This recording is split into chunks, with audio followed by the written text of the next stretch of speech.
Hey guys, Brad-Duct Tape-Hale here with Power Wash Simulator. And yeah, we were supposed to have 7 days to die tonight, and I don't know what's going on. I have a heavy suspicions that they're getting really close to Alpha 21 and they're updating the game as it goes. So we were getting a lot of lag. Manny and I were going to be doing, because you guys voted for another expansion with the characters, and like what we did with the Albert Wesker challenge. So we have a Jake and Sherry from RE6 challenge. It's going to be in the winter biome. It's in a massive city. We're getting all our stats set up and everything. We're going to go with level 150 characters. So they'll be not as strong as Wesker was. We've learned a few lessons from the Wesker challenge, which was a lot of fun. But it was a little redonkulous. So we're getting a few things taken care of, but it's like we kept having issues trying to load it in tonight. So it was just being really chuggy, and it's just, not able to work, and it just wouldn't have, it would have been very kind of crappy to play that tonight. So we're going to something a bit more laid back. That will come to a later date. But as of right now, we're just going to be playing some 7 day, not some. We're going to be playing Power Wash Simulator.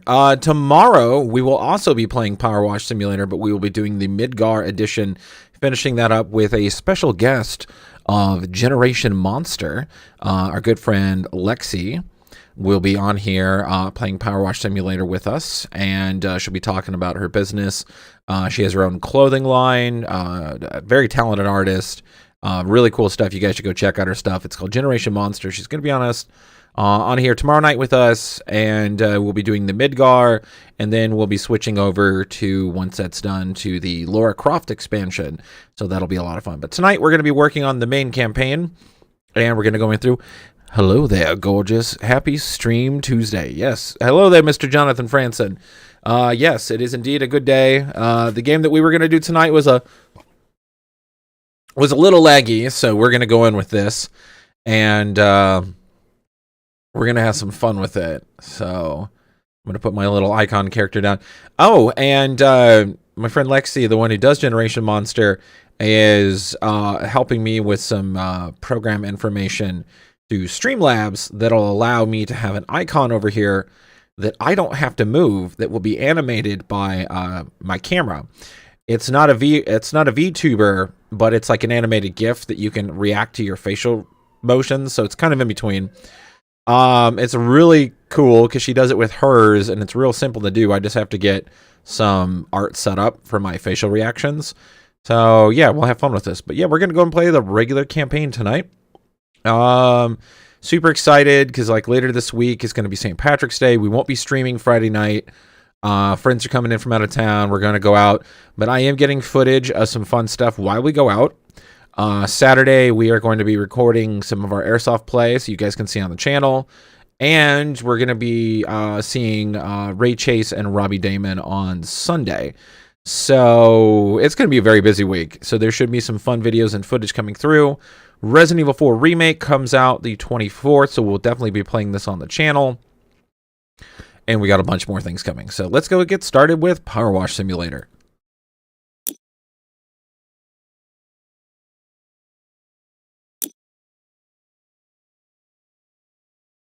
Oh, I didn't even finish the wow, I didn't even finish the playground. Oh, yeah. Well, you know what? Let's go through and let's just beat the game. Let's have fun with it. Tonight is just going to be a laid-back, chill night, and we're going to answer questions and just talk and just enjoy it. There's no like rush or anything like this. We're just going to chill vibe tonight.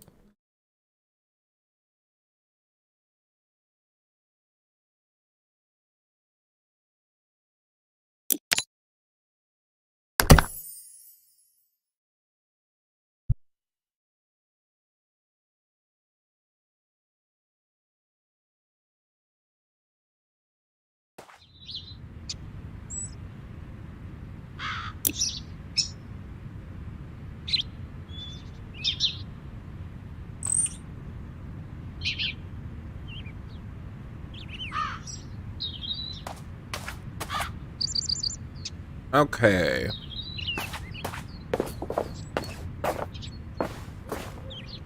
Yeah, this was the one I kept playing on that it was crashing on.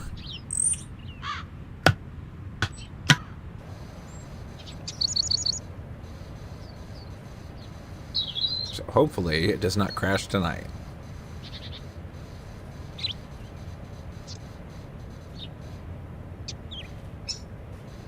The live-action Cutie Honey? What? What movie's that?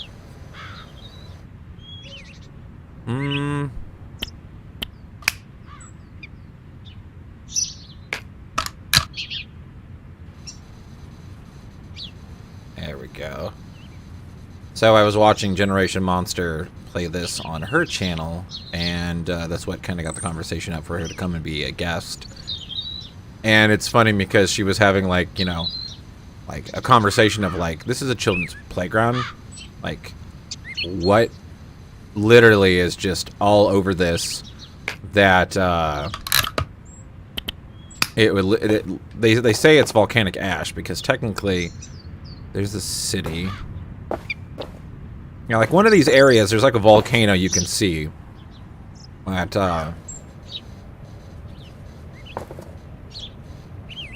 apparently he's putting volcanic ash all around the area. Although,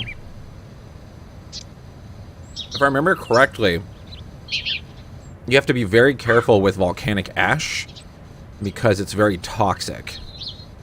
As in, it like screws the capability of like, there's like a very lethal poison in it that's not good to humans and animals. It like makes it very hard for anything to grow in the area. So you have to go and I'm watching the live cutie. Oh, I think I know what one you're talking about now.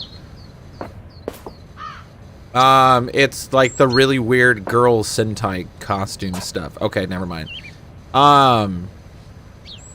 But no, I'm trying to remember. Yeah, there's something in like volcanic ash that they have to be very careful and clean it up really quickly, because otherwise it's like really toxic to the soil and whatnot.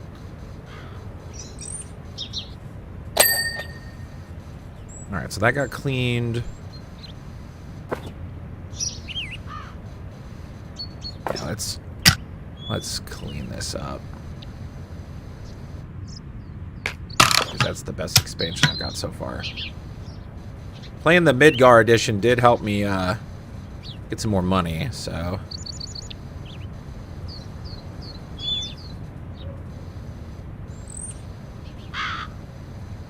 Clean this. Clean is good. This is just like the game for ADHD OCD people. I can see why people sink so many hours into it. And apparently we got into the conversation that this game is run at GDQ. And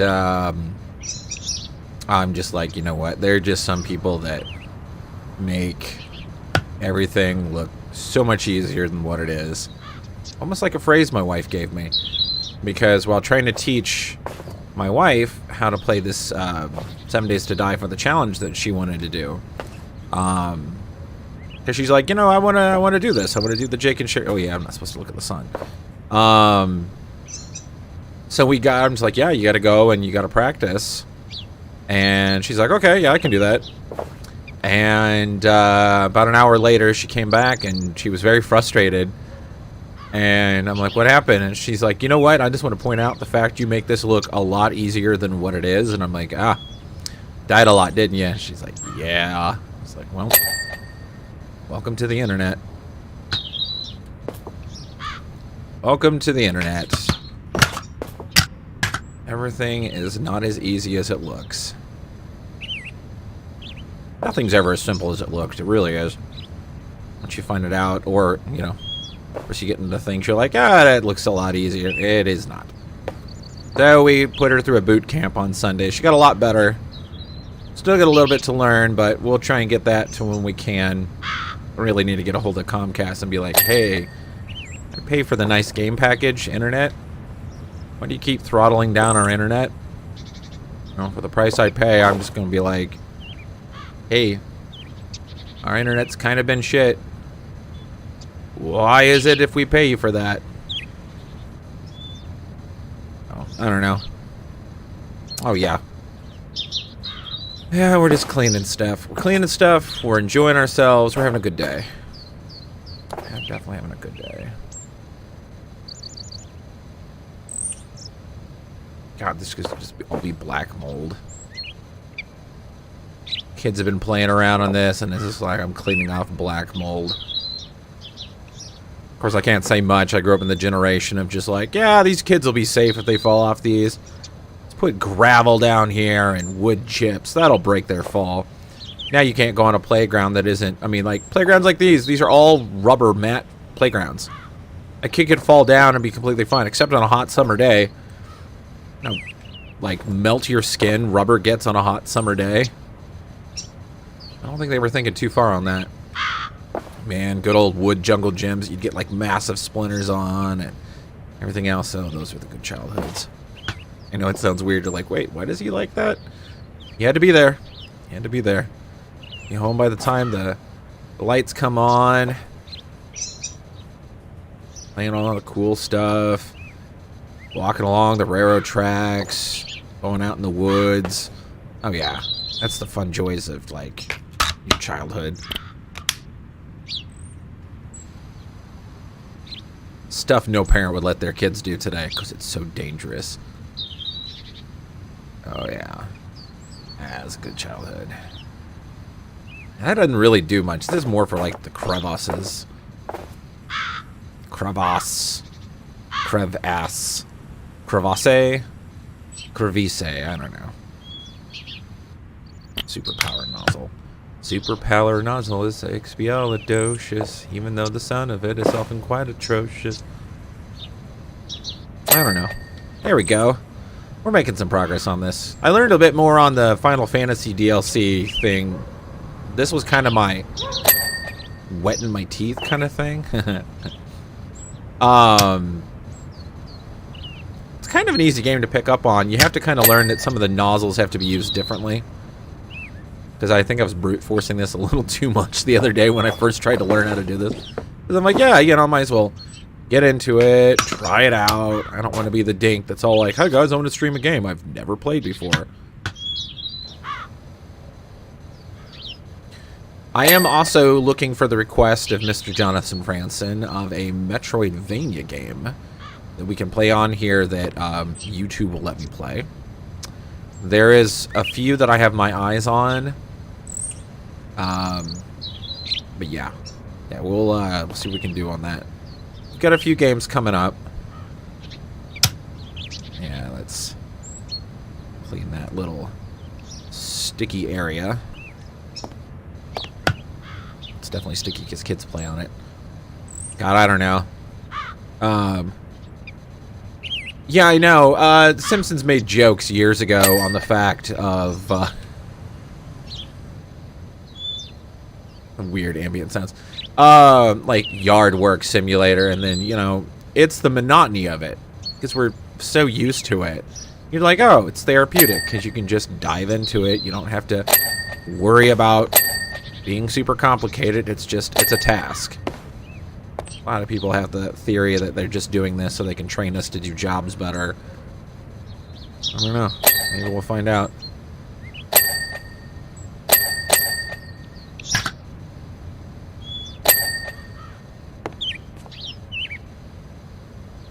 Be clean. There we go.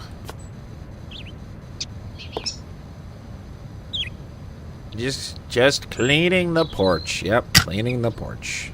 Cleaning the porch.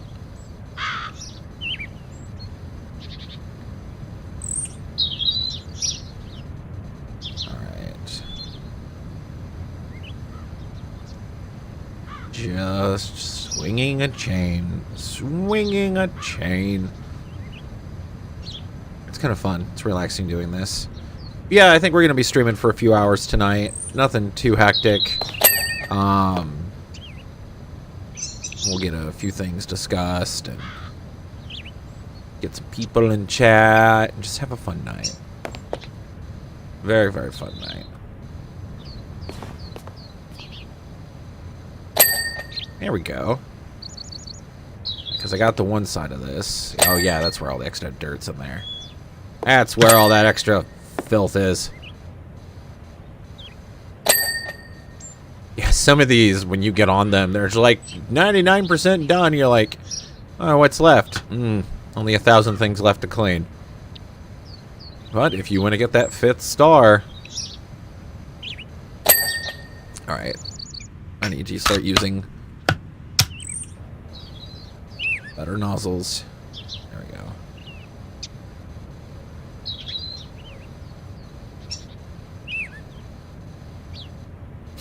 Speaking of hearing the bird sounds, there's an audio sound going around TikTok, Instagram, Facebook right now.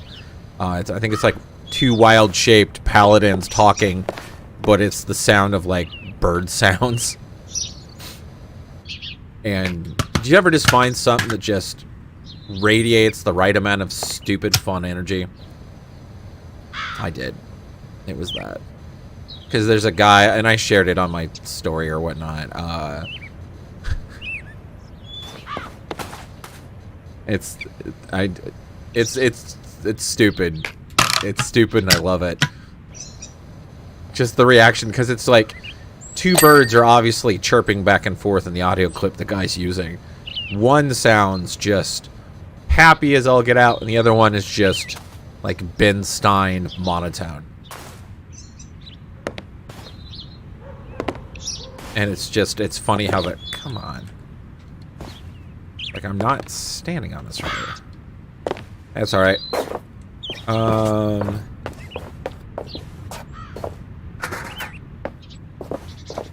No. Right here.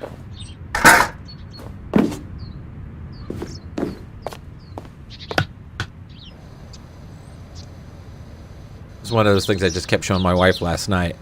Yeah, it's just, man, he's like, you played that like 8 times before bed. I'm like, because it was funny. I loved it. Shh. You just don't get high quality jokes. It's the comedic timing of it that was just perfect. There we go. We're just cleaning everything.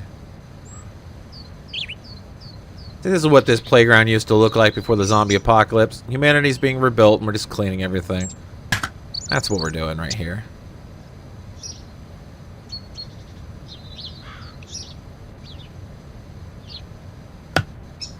Just a cleaning. Alright, we're gonna give super sprayer. Yeah.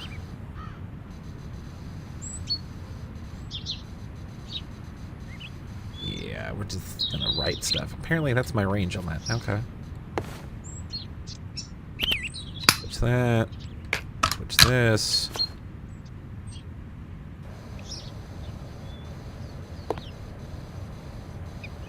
Clean this roof up. This Batman fights crime and I fight soap scum and bird poop. Pretty much what it is. Alright. Oh, yeah. Yeah, you're nice and dirty. You're a dirty roof, aren't you? Yeah, yes you are. Very naughty. Won't let me clean you right. Don't make me bring out the the highly acidic chemicals that kids shouldn't be near. I'll take care of that attitude real quick. Soap scum doesn't like it, but your cleaner uses it. There we go.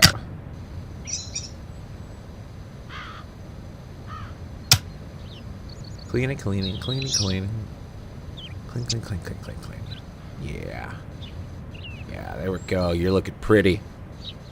Pretty awesome. There we go. And a squishy.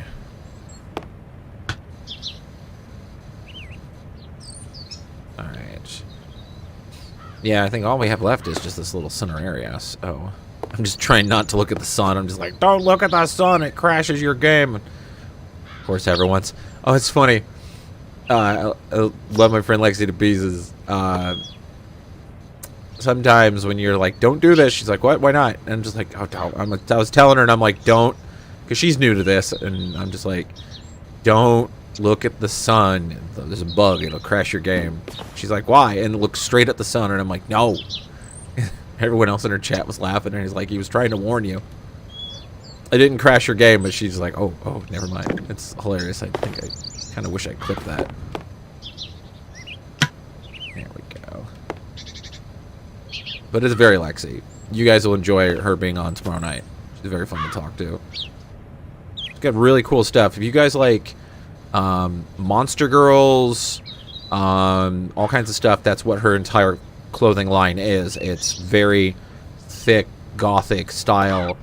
Monster Girls, very kawaii, very anime-esque. All in different clothing lines, styles. She's got different characters. I think she's got like a Three Dog Moon style shirt and a couple other things. It's really, really cool stuff. It's pretty much half of what my wife's wardrobe is, and I've got a decent amount of stuff from Lexi too. You guys should check it out. It's Generation Monster, and she'll be on tomorrow. Yeah, let's clean this up. There we go. Clean, clean, clean.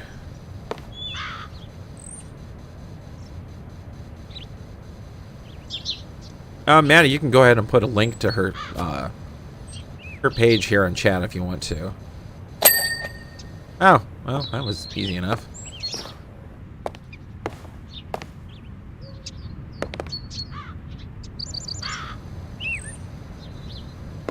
Yeah, I like this fixed camera angle kind of thing, because otherwise it's like, Alright,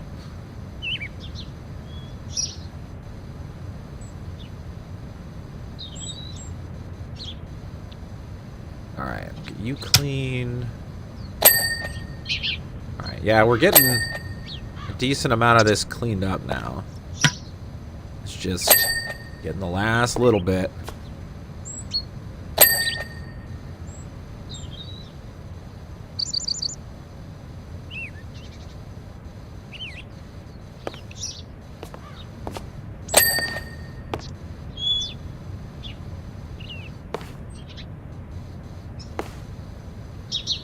That cleaned up. There we go. Should be able to get this and another big one done tonight. And of course the cat's outside my door because I'm so mean because I won't let her in. Alright, cat. It's 30 grand worth of Power Ranger stuff in here you are not messing with.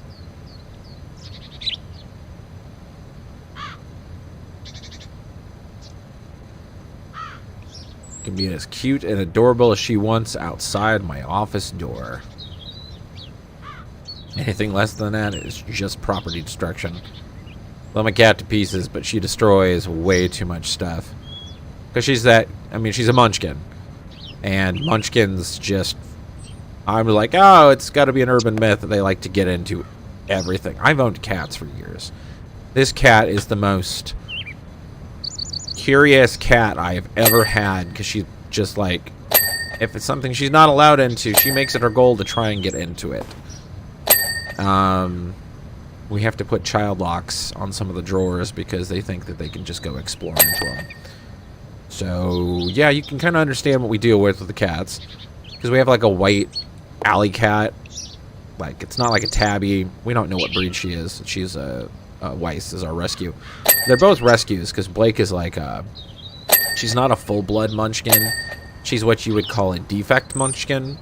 So she wasn't born, what's the best way to put it, full chibi size like a normal munchkin is. Hence why people pay like, you know, $2 grand for it. But she wasn't born full cat size, so she's like redhead stepchild munchkin is the way to put it. She is very much one. She's smaller than average, and she's got the more elongated body, and she's much lower to the ground. But she's too tall to be a regular munchkin, and she doesn't have quite the dwarfish head, is a good way to put it. But she still has all the other tendencies. Adorable as all get out. She's very vocal. A little too much, though. But she is definitely, she's definitely a skirt hugger. She likes her attention, and that's alright. We love the hell out of our cat. We'll give it to her, you know, just when... She's got to understand when, you know... Ah, you're taking a shower. I suddenly want love now, and it's just like, please get out. Please get out, cat. I want my 5 minutes.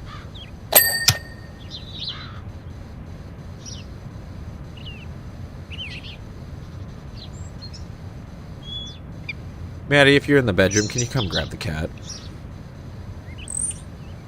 They were well behaved earlier. I guess that changed. Usually I've learned to try and tucker the cats out before I stream so they don't try and do this. Yeah, that doesn't always work out great. Yeah, right there.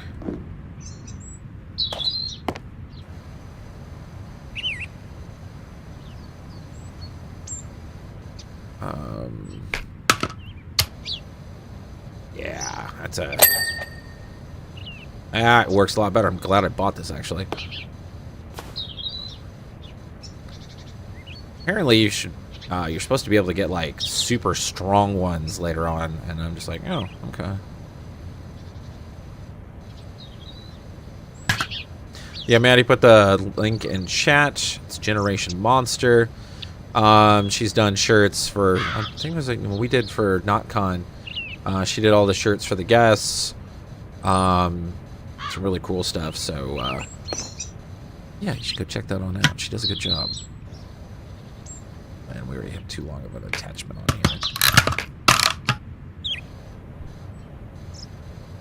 here. Alright. Let's clean. Clean, clean, clean, clean. She's also really talented, really good. She's a really good artist.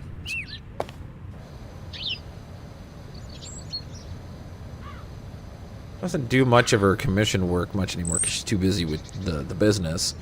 But she designs all her clothes. She makes them all now too.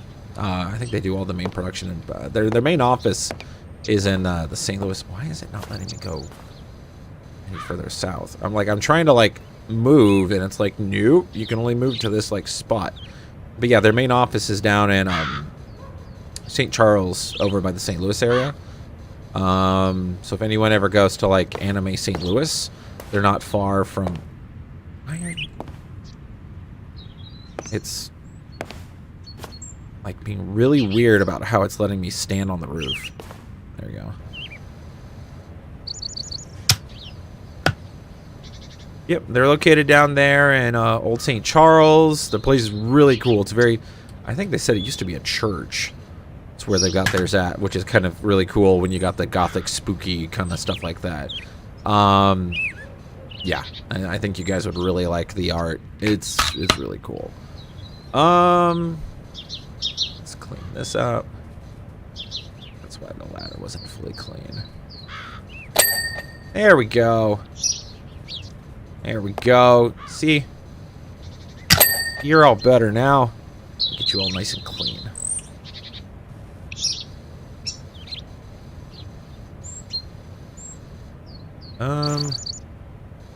There we go. So an idea that I have for Colossal Con this year that I want to do with this is I want to do a Power Wash cosplay. I don't want to just do like a walk around in a rubber suit. I'm gonna roast my ass off in that. But I want to do like figure out some way to do like a cosplay of this and be able to like walk around with like a squirt gun backpack or something. Then I just clean stuff. Now I'll do it outside because like if anyone's ever been to the Kalahari in Sandusky, Ohio, or let's do some other stuff. The stools, you know what? Oh, these here. Ew. Ew. It's grody. Grody.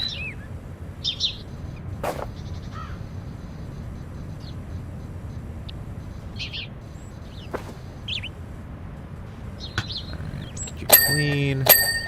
I'm actually very much looking forward to doing the airsoft videos this week for you guys. Because for a while I've wanted to, and it's just always, it was like equipment got out of the way, or we'd always have issues out in the field. Last time we went and did it, It's just I kept having like recording issues out the butt, and there's already like 1,000 like airsoft recording channels out there, so I wasn't adding anything new. But we've got a group of people we're playing with this next weekend. We're gonna have some fun little scenario games that we're gonna be playing. Yeah, and I got some new gear I wanted to test out, so it's gonna be fun. There we go. So we're going to switch to this. And just clean the hell out of everything. Actually, this is a perfect spot for the spinner doodle. Yeah, this one.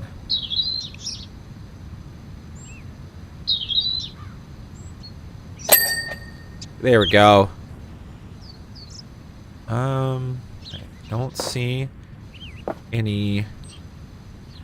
Are you it? Yeah, I guess so, apparently.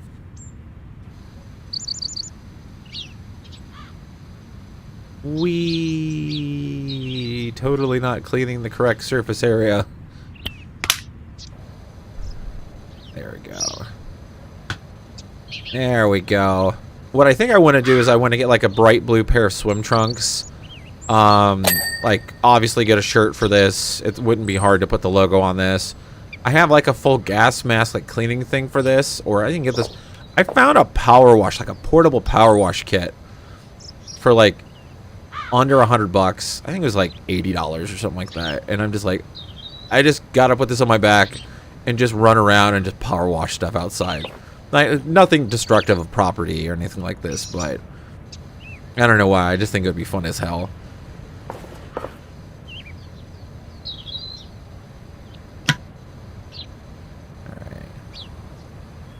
Clean this. There we go. Nice and squeaky clean. So St. Patrick's Day is this week, everyone. Please do not forget to wear your protective green on Friday. I know it's an old superstition, but you don't want someone to pinch you. Or maybe you do. In this day and age, you're green. We don't want no non-consensual pinching.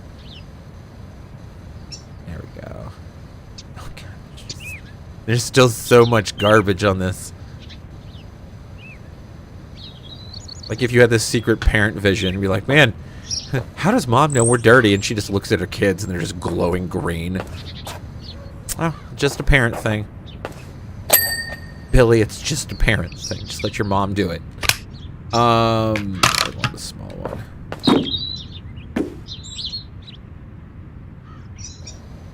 There we go. That gives us a better angle. Oh god, still sections of that roof aren't clean.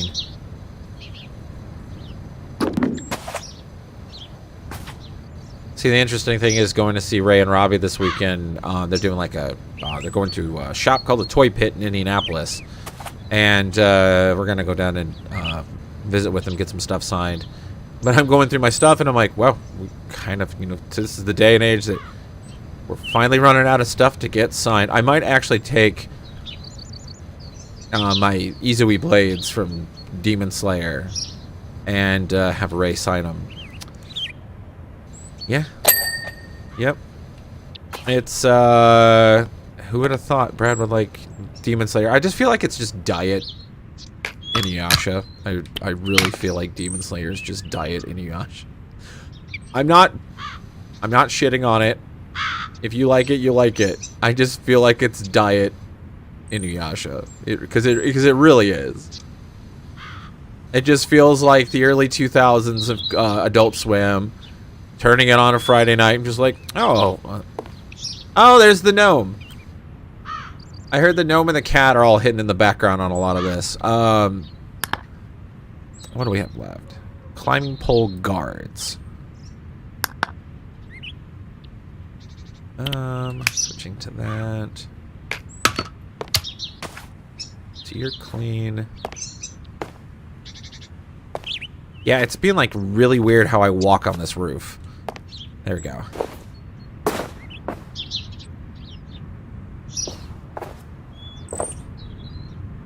Oh, these.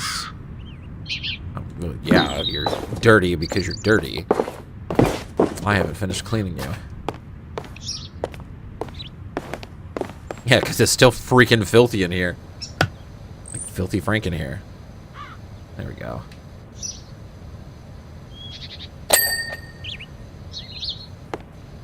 I will say that one thing is fun is that when you cosplay like YouTubers, I've been doing that for years. That's actually how I have done half the stuff on my channel. That's how I've done half the Markiplier and the Aaron Hansen videos that you guys have seen for like Game Grumps and whatnot. But other people's YouTube cosplays are really interesting. They're always fun to watch because they're not quite the common thing, and really if you know what you're looking for, you're not going to see it. But I've seen some people do like some really cool YouTuber cosplays over the years. And I know I'm not trying to say this incorrectly. It's Pink Guy, the persona Filthy Frank has. That people will walk around in the pink bodysuit of that at cons, and it's funny as fuck half the time.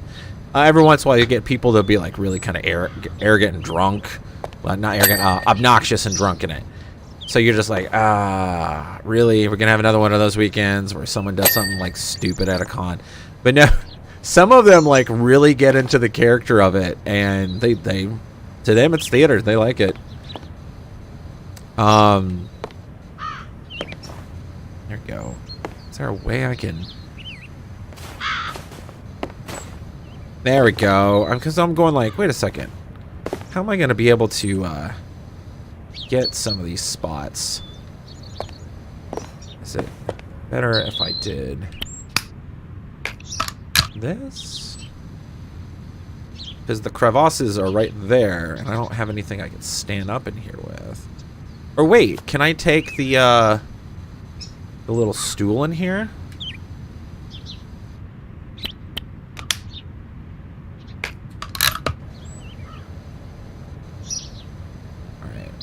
A little bit on there.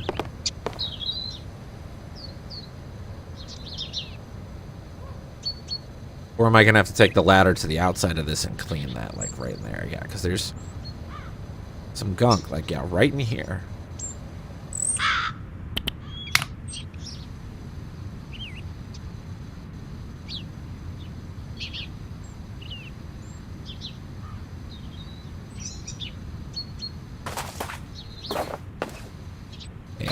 So there's some right there too.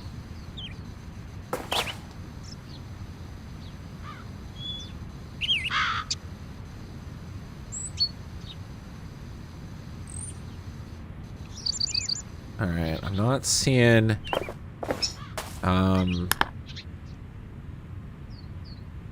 large bridge slats.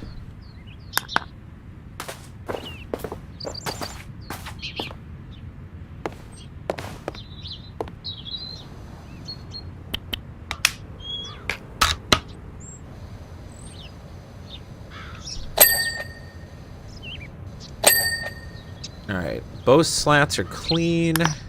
That leaves.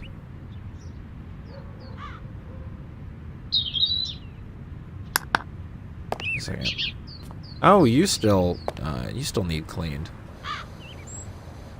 Right. Oh, you're on the outside.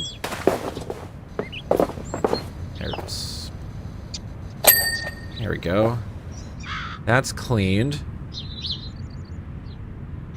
Make sure to get the poop in and the cracks good, sir. And I'm just like, oh my god, there's so much poop everywhere.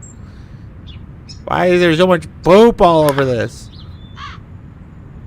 Why is there poop all over a children's playground, people?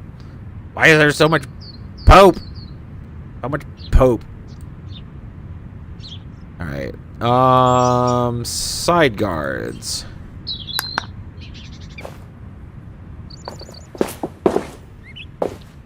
Oh, yep. Yeah, see here, set. There we go.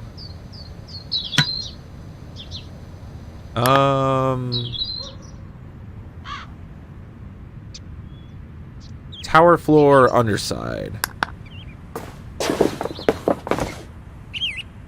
What's the tower?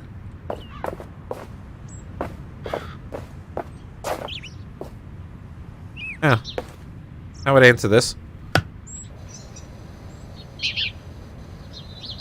Oh, God, yeah.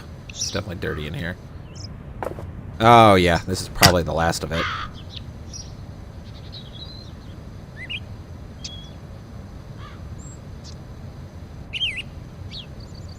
Alright. This is Spinny Doodle. And we should get more power if we technically use the extender. Yeah. There we go. Oh yeah, it's actually kind of taking it out in like one little pass.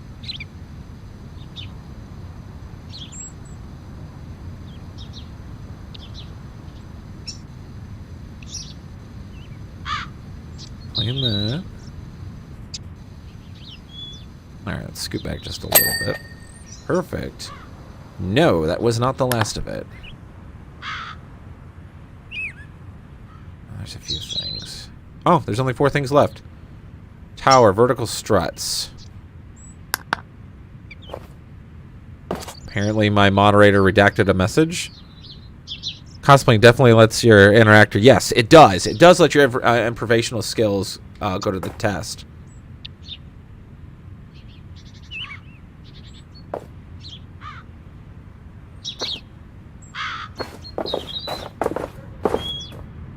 I don't see a strut glowing now.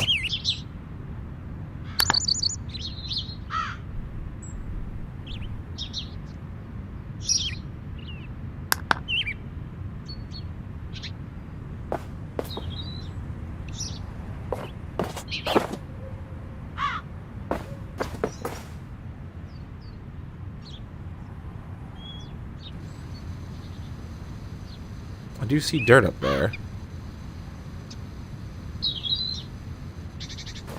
Okay, we're gonna have to get clever with this. Because we're gonna have to be able to get... Yeah. We gotta get this. Oh, I see the strut that it's talking about.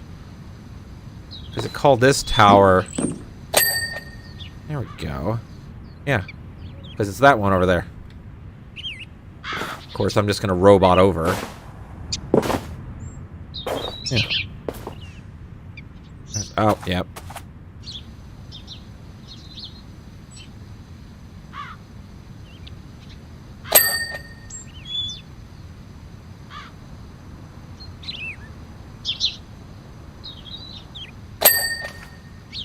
Okay. Yeah, and I can see that over here needs it.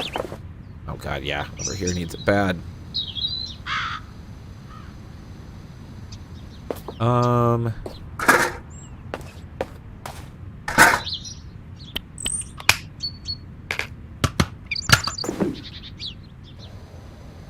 Was Filthy Frank and what, Joji? I don't know. But yeah, no. I've seen a lot of Game Grumps cosplays, which are always fun to see. I've seen a lot of Markiplier. I've seen Wade, Lord Minion, seen Jacksepticeye cosplays. I've seen PewDiePie cosplays.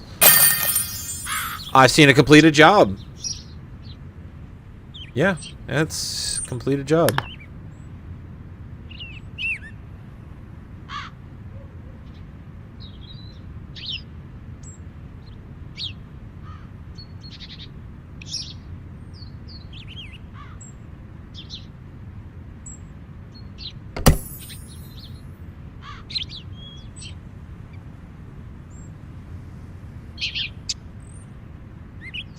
Sorry, I was trying to get a bite of my sandwich in between while I was loading, but it loaded quicker than expected.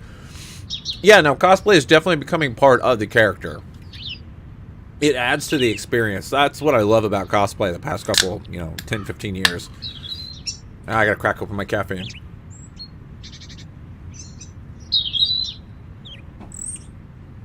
It's just the interaction of the character. Alright, I have 25... stars. I need 40 to get the one I want, I think.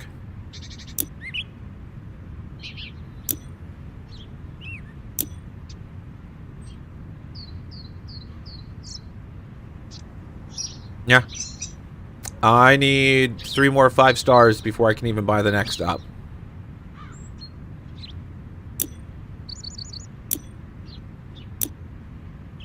Why, hello there. Yes, Derpy Love Cosplay will be there this weekend when we go through and go see Ray and Robbie this weekend. Because I found out apparently they're at an event in Ohio Saturday. And then I think they're coming through. I think the event in Ohio has a couple others like Kaiji Tang and a couple other ones. But yeah, Toy Pit's got a really good selection of collections too. That's actually where I found my black and gold Megazord out of box for much cheaper than it goes for on eBay. Some of their stuff is a little overpriced, but some of their stuff is actually underpriced. So it is a good diamond in the rough place to check out.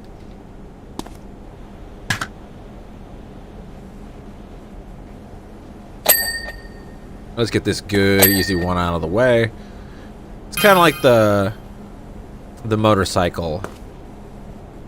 Real easy to kind of clean for the Midgar edition. Although the messages they send through to you are always kind of weird.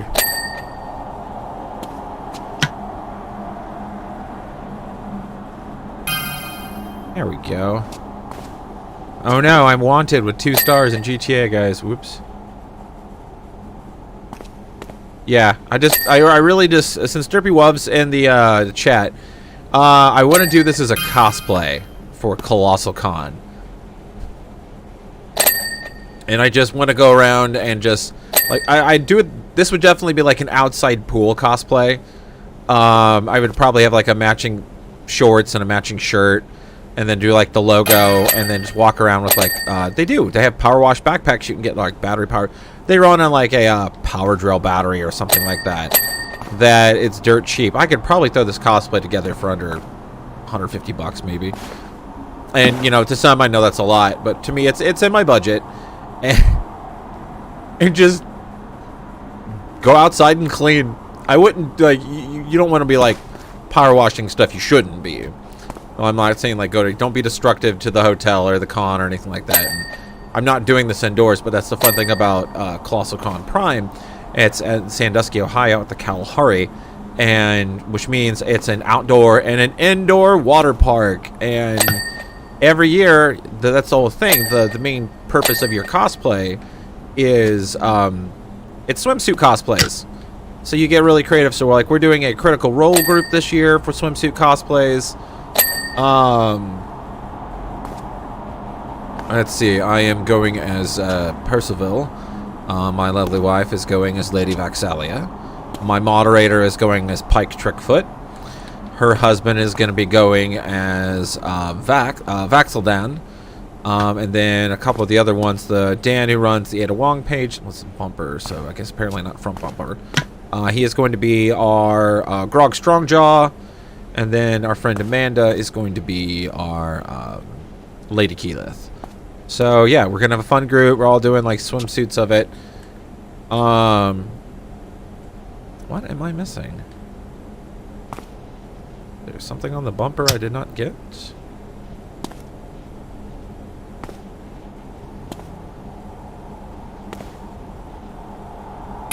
Oh, yeah, yes, apparently. Alright, so that got us up to 30 stars. I got us some more cash, which is good.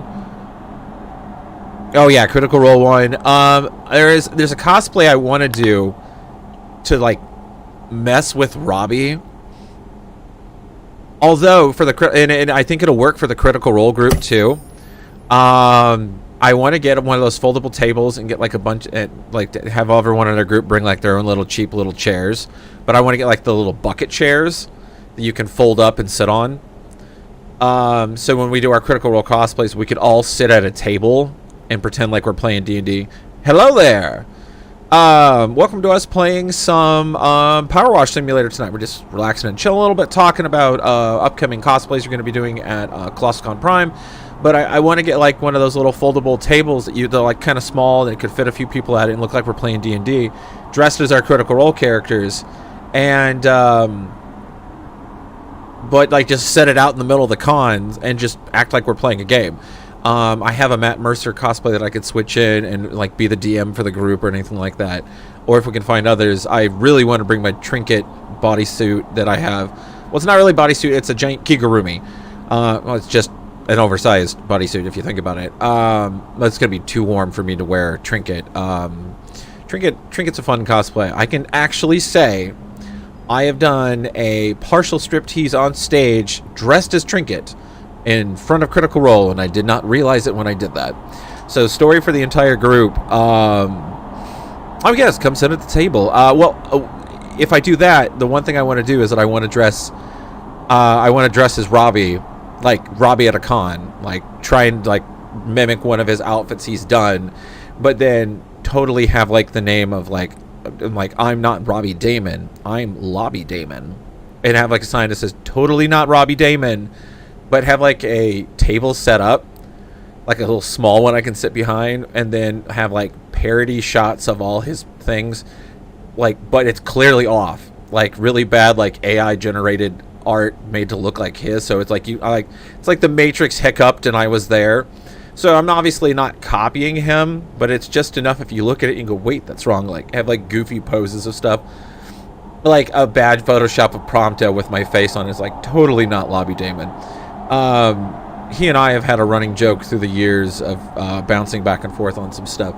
So if that sounds weird, don't worry. Robbie and I are well aware of this back and forth. Every few years we like to... He's fun as hell to talk with on it, because he's got a good sense of humor about it. I think I showed up to a panel one year literally dressed in about 10 different cosplay apparatuses of his characters, and he just stared at me. He goes, is that stuff from everything? And I'm like, yeah. And he goes, I just looked into the audience and I just saw a man wearing like a lava shirt and a bunch of these other accessories and like an apron that I have or all this other stuff with a Spider-Man mask on in the middle of the thing. And, you know, it gets my attention. I'm like, oh, it's good. Glad you noticed. All right, so let's go ahead and start getting this one. Actually, let's see. Is there any other short ones that we can earn stuff with really quick? Oh, it's showing what I need. How many stars is this?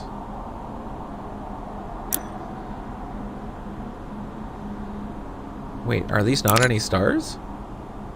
They're not. These are extra. Okay. Yeah, I guess we'll just keep continuing on this. Well, everyone's seen the meme of blah, blah, blah, insert here, change my mind, where the guy's just sitting at the table. It just like, Colossal Con is well known for the most memorable cosplays from the year before becoming art on the badge for the next year.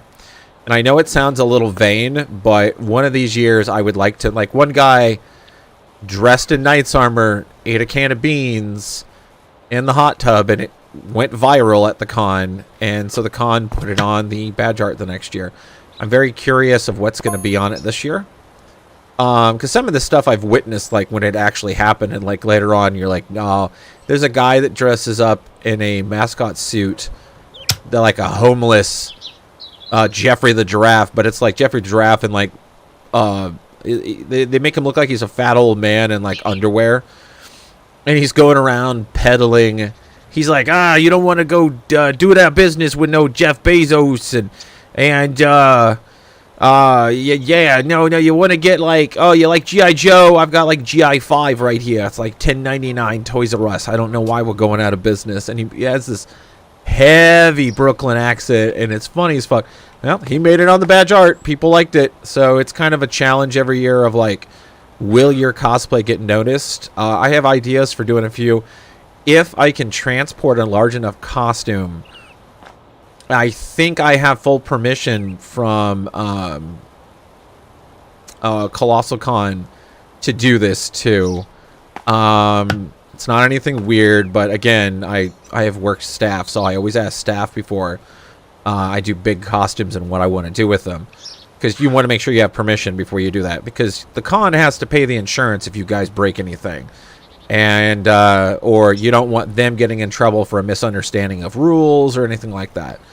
So I always, I'm a good little boy. I always go ask staff, because sometimes if they like it, sometimes they'll give you better permission than what you can on certain rules. So like some cons, don't allow you to have airsoft much anymore. But when they did, you had to go through like, staff had to like you for you to be able to walk around with stuff without getting stopped all the time.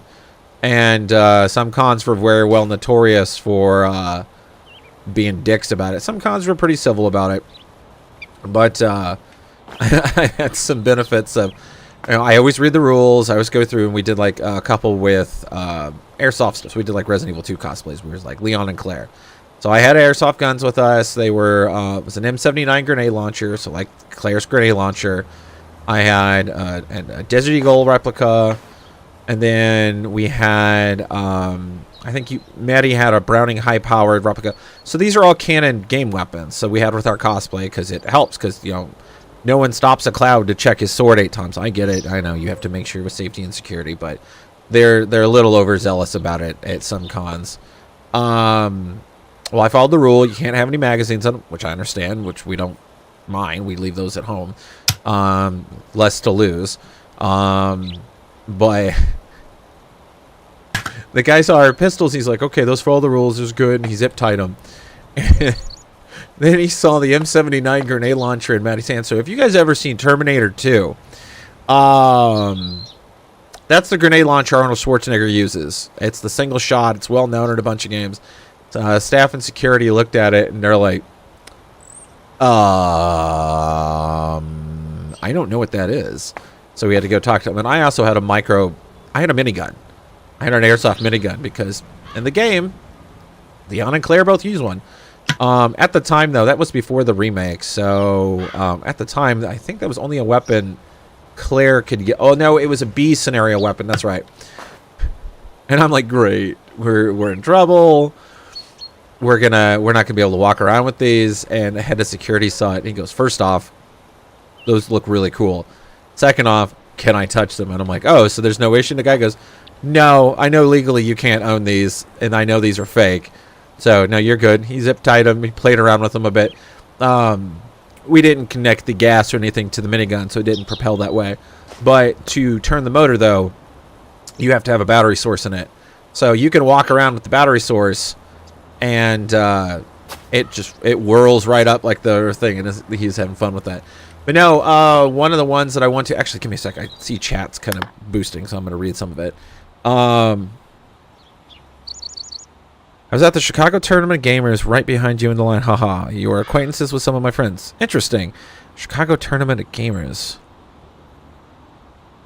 I don't know if I was at that. I know definitely... I think our friend John was. Yeah, I definitely got some friends that do some professional gaming in the fighting tournament. I didn't know it, too. I've known guys in the cosplay community for years. And he's like, yeah, I do all this for... I go out and professionally do stuff for Street Fighter and Tekken. And I'm like, so you get prize money? He goes, yeah, otherwise I wouldn't do it. And I'm like, good for you. Good for you. Game Grumps. Oh, yeah. Oh. I'm an idiot. I misread that. I thought it was talking about one of the gaming tournaments in there. Sorry about that. Was it Chicago Tournament of Gamers? Yes. Oh, yes. The Aaron Hansen. Oh, that was a fun one. The most interesting question I ever get asked for dressing like Aaron. People go, why do you do it? And I'm like, I got told for years I looked like Aaron. Because I've always had my hair kind of long. Not like super, super long, but like enough I could comb it back. And everyone goes, man, you look like Aaron Hansen. And I'm like, nah. And it took me, it's like, you know, this is not me trying to be humble. This is legitimate. Sometimes I am this brain dead on subtleties. And so I'm like, you know what? All right, fine. I got a friend that made a wig for me. And we went to enough events. But it was like all my other friends did like Danny Sexbane cosplays. Or Ninja Brian's, like stuff that's like instantly recognizable there. And you get like a bunch of photos. So I'm just like, I don't have any of those. And I need something I want to wear to these Game Grump events. So like when they started doing Game Grumps Live. And when like NSP started coming into Chicago, the Heat of the Moment music video, I am visible in it because we were front row at that. It was at the Aragon Ballroom. It's like 5,000 people.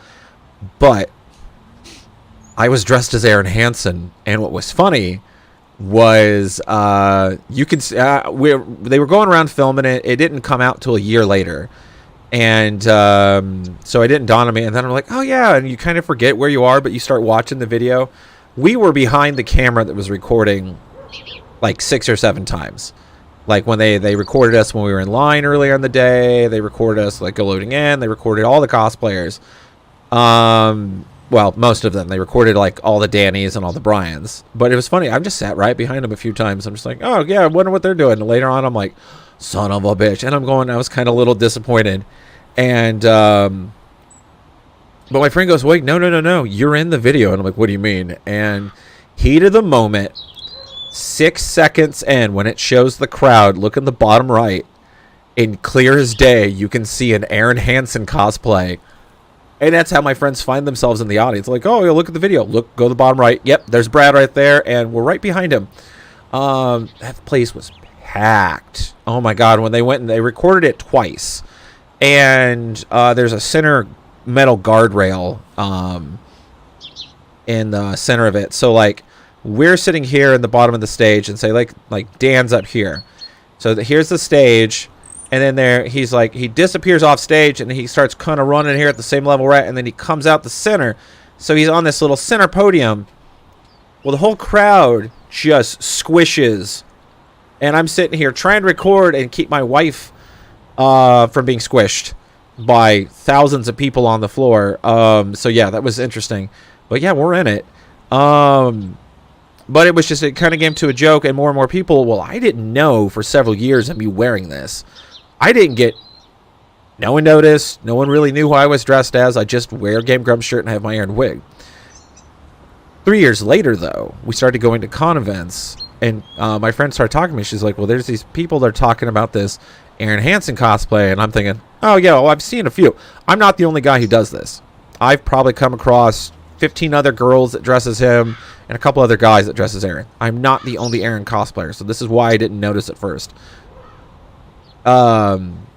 Started getting around to events, and then the rumors started going around, and then apparently people started going to like, there's that Aaron Hansen cosplay. Well, people running into me, and they're like, oh my God, I like your thing. And I'm like, I've hardly posted anything. And then it starts dawning around, and I'm like, oh God, they're talking about me. So, okay, I'm trying to be nice, trying to be humble. I'm like, you don't want to get a big head. You're like, oh, thank you. You're being very polite. And then you're like going to the event. So we went to an event in Madison, Wisconsin that was NSP. Like Aaron wasn't there at all, but it was like Ninja Brian and Danny, and then like Twerp was there. So, and then Planet Booty opened. So we go through Planet Booty, and we're sitting. It's standing room only. We're sitting in the center of the thing. You could clear as day see us from the stage, and they can see us. We're probably 20 feet from them. Whole thing goes by, really good concert. We're waiting. My wife is over with some friends. One of our friends, Megan, does all the painting art for the Grumps. So we usually hang out with her at events and talk with her and whatnot. She does really cool Lady D cosplay. You should go check it out. But they were over at the Planet Booty table. They were talking and people were getting autographs. So I'm waiting around in the center. It's all deserted now. It's one big auditorium kind of room, and then there's like food concessions on the side, and they're selling t-shirts on the left. Well, the Game Grumps table is staring at me. I'm not the only person there. There's like 3 or 4 people right behind me.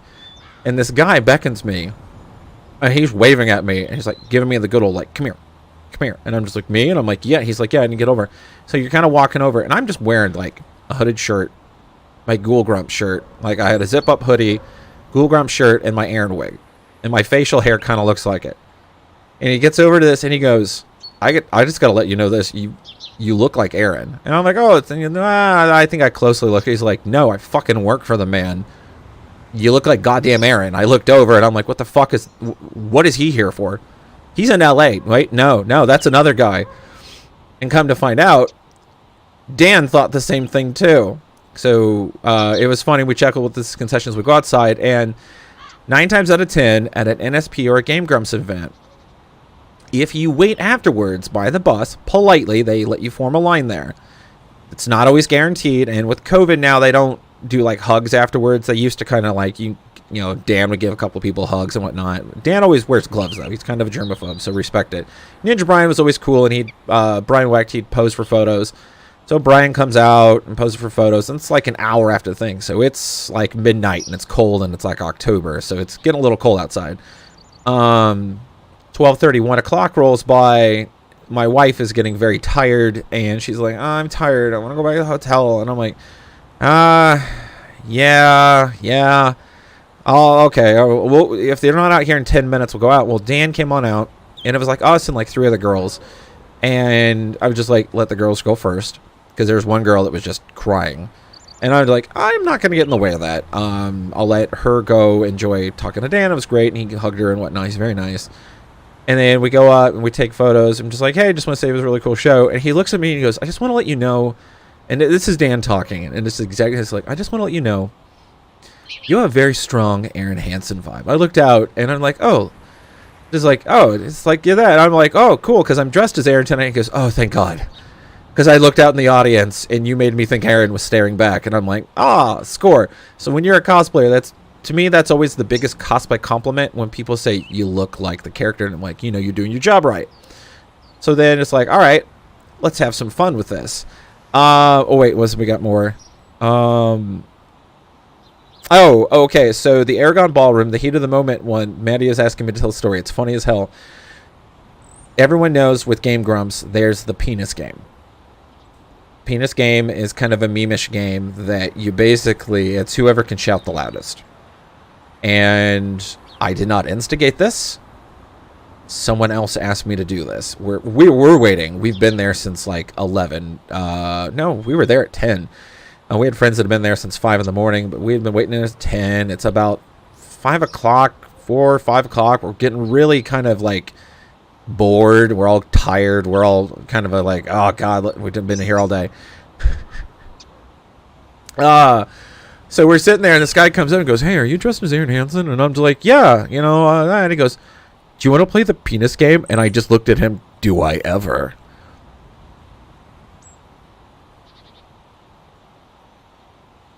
I will wreck your shit, sir. And he goes, challenge accepted. And I had to do it because I'm very Aaron bravado, just like, oh, yeah, I'm probably going to get in trouble for this, but sure, let's do this. And it was funny was, I went first, and if you're playing penis game, you should never go first, because you're almost set up to lose. It's like tic-tac-toe in certain ways, in certain orders, just don't do in certain things. Because if you go, then all they have to do is just outbeat the volume you did, and they can win very easily. And I'm like, oh, shit, because I went into the first, I'm like, penis, and the guy's like, penis, and you're like, oh, fuck. He was loud. Oh. So I take a big and just yell, penis! And the whole room heard me. I almost blacked out. It hurt my throat. That's a no-no. You shouldn't do that. But I've not done that since. I won. And the dude just goes, yep. He just kind of like slow clapped, and he's like, he's like, damn. And it was, I got a little bit of applause. I about blacked it. You know those games when you take too much damage and you start getting that black circle, and you're just like, oh no, we're going down, Dave. But I got better. But yeah, yeah. Dressed as Aaron is a lot of fun.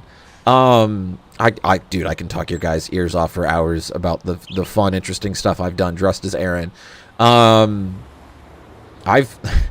stuff I've done is being dressed as Markiplier got me on stage 3 times with Markiplier. That was fun.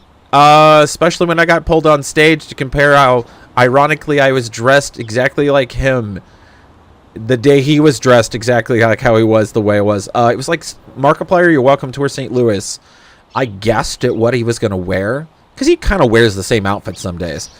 And I just wore it. And I had a stuffed Chica, and he just looked at it. He's like, no, this is like the 3rd show. Because he went to a Chicago show, an Indianapolis show, and a St. Louis show. All within 4 to 5 hours of us. Well, we lived in Chicago. That wasn't a hard drive. But it's an easy afternoon drive for us to go to any of these. So the show is great. So we went to all 3 of them. It was a lot of fun. But it got me on stage Oh my god, the heart attack. Because the first few times we didn't record it, people were like, "Nuh-uh, you didn't get to go on stage with Markiplier." And I'm like, ask anyone there. So eventually the third one, I'm like, Maddie, you need to record this. She goes, why? I have a feeling I might get on stage tonight. She goes, why? Just call it a hunch. I don't know. A lot of my friends think it's planned. It's not. I have not planned any of those. It has all been dumb luck. It's like I play like D&D and my main stat is nothing but dumb luck and charisma.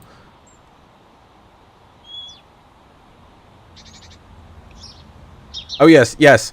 My friend Ashley has informed me that I am the Aaron guy. Dadbot has officially dubbed me Fake Aaron. So that's the cosplay name that I use when I post Aaron Hansen photos.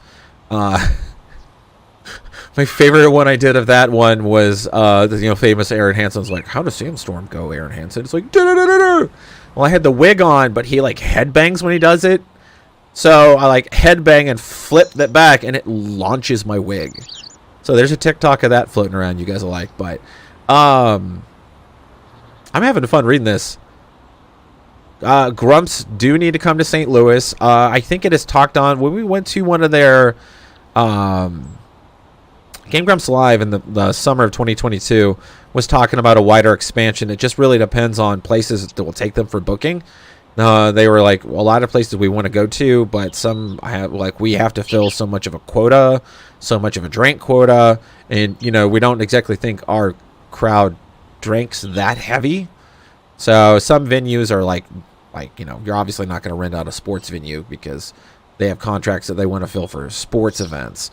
So some smaller stuff, you might have luck with them in Kansas City.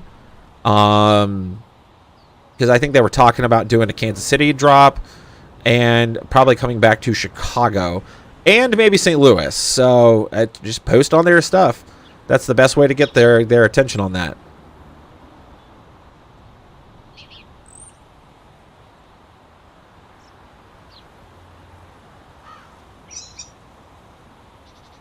All right. Let's do some more Power Wash. Chicago and Indy are both good locations for a lot of conventions. Chicago is probably one of the best Midwestern locations next to Indianapolis for you to go to most any kind of convention. There's supernatural conventions, there's horror conventions with like good draw of guests. There's a lot of cosplay conventions, comic book conventions. A lot of good nerd fandoms come through Chicago. A lot through Indianapolis, too. There's some really good guests that come through Indianapolis. Kansas City, it kind of seems to be like the Bermuda Triangle of guest locations, but a lot of smaller locations in between, and a lot of comic shops have been noticing that if you start getting in voice actors and stuff, it pulls in a lot of business, and it definitely does.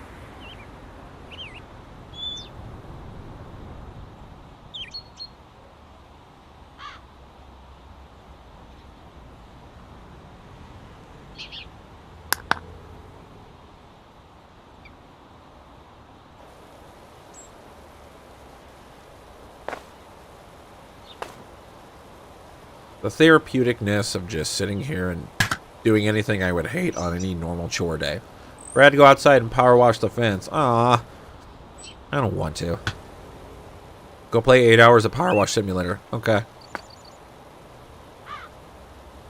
That's actually how I got introduced to this game. I'd heard about it before, but my moderator's husband, Jeff, today's his birthday. Happy birthday, Jeff. Got it, and I'm like, oh, how addictive is it?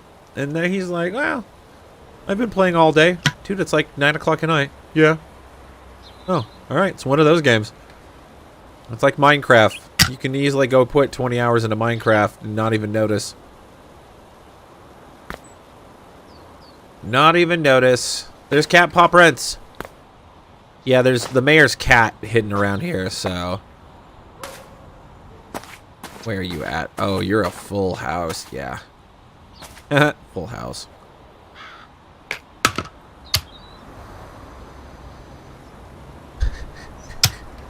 Excuse me, how dirty are you? That dirty. Oh. We're gonna get out the big hose.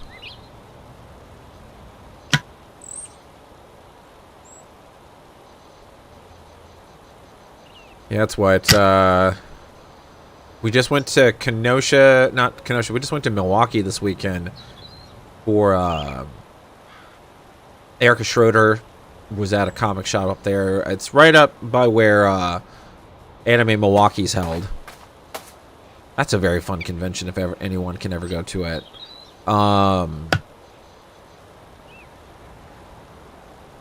Decent variety of guests.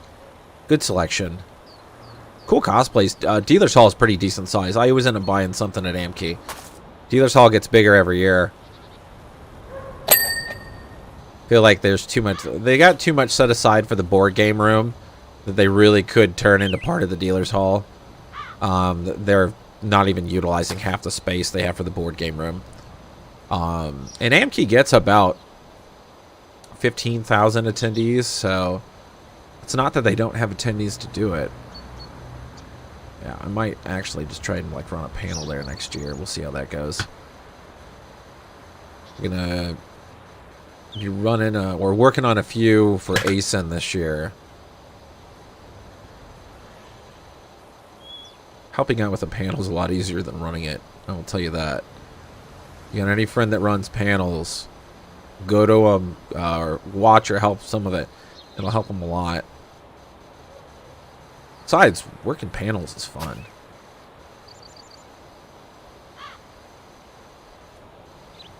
Some of the coolest stuff you're going to see or experience at a con or find out from voice actors are usually at panels. Doesn't mean everyone you're going to go to is good.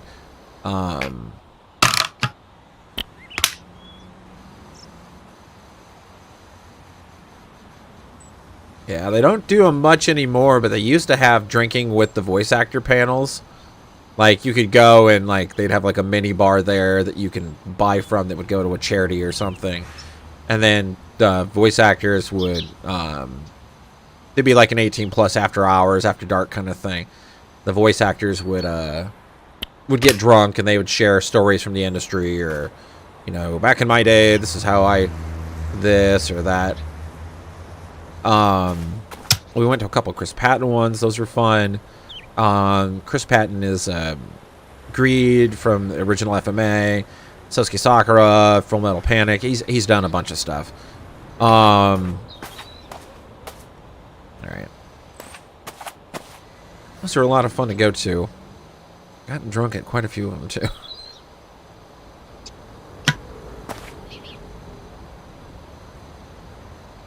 Oh yeah, you need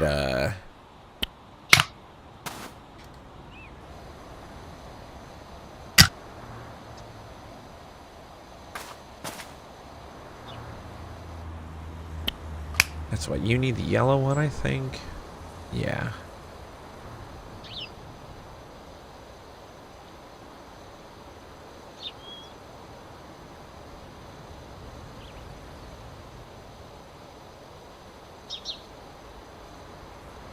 Yuck. Yucky, yucky, yucky.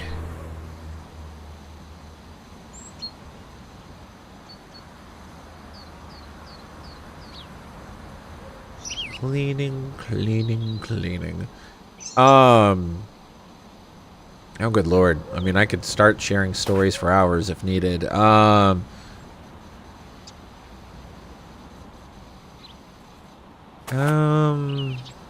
No, I shared that one last week. Trying to think what it was. I almost ran into Aaron Hansen on a power scooter once. That was fun. Yeah, that actually did happen. I forgot about that. We went out to the year Galaxy's Edge came out. We had it in our budget that was going to be one of our things that we went to for that year, because my wife and I both love Star Wars. She has since kind of liked it a little bit more since then.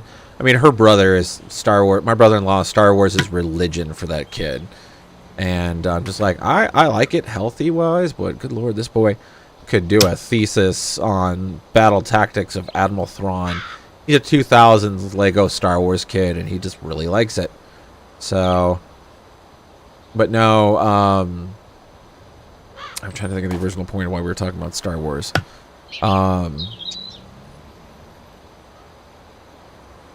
Oh, yeah. Galaxy's Edge opened up, but everyone panicked so much because they thought it was going to be super busy. Come to find out, it was actually quite dead. And so a lot of people were going, and it was a ghost town. So we literally got to go to Galaxy's Edge on opening week. And because we found out about it, and we were saving up to go to TwitchCon in the fall, because the Grumps usually have like a table there, and that was like it'd be a good chance for us to, like, I think it's officially the first time meet them. But then it's like, oh, this came on up, and then it's like, yeah, let's do the whole Galaxy's Edge thing. We get like points, so we just got like tickets, and then Game Grumps Live. It wasn't Game Grumps Live. One of our friends had shown us a page, and it was an ad in LA because the Game Grumps were moving their office, and it just happened to coincide with our trip to Galaxy's Edge when it opened on the same weekend. And I'm like, all right, this is two birds, one stone, because they did their garage sale. So we were like, yeah, we got to do this. We got to check it out while we're out there. Otherwise, we would never have an opportunity to do this. So we went and did that, and we got in like, I think that Friday, because we were only there, I think, Friday to Monday is what it was. So we got in Friday, like had dinner, and then we went and did those power scooters, because all over there I'm like, well, if we want to get in line, their lines are really bad, so I want to make sure we're here early. So I want to make sure I know where it is, because we've never been here before. So it's like 5 blocks away from the hotel we're at, because it's downtown. It's literally the week before AX, Anime Expo, and the Microsoft Center down there and whatnot. So that's the area we were down at. And, like, yeah, let's go rent the scooters. Let's go drive around. And I saw my phone, and I'm like, oh, it should be over here. But it's like a weird, like, little, I guess it's like a rentable warehouse / community center you can use. It's the one that they did the art expo thing in, where they showed off all their weird MS Paint art and, like, the cheese sculpture and whatnot.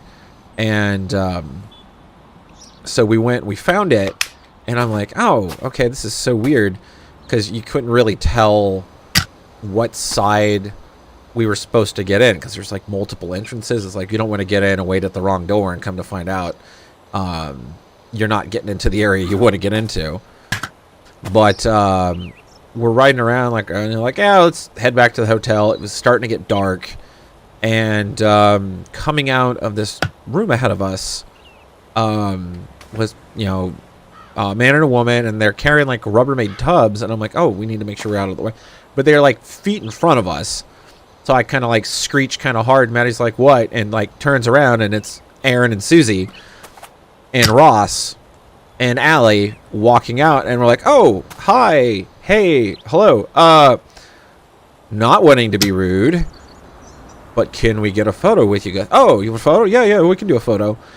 And Allie took the photo, and it's like Susie and Aaron, it's me and Maddie, and like Ross is directly right behind us.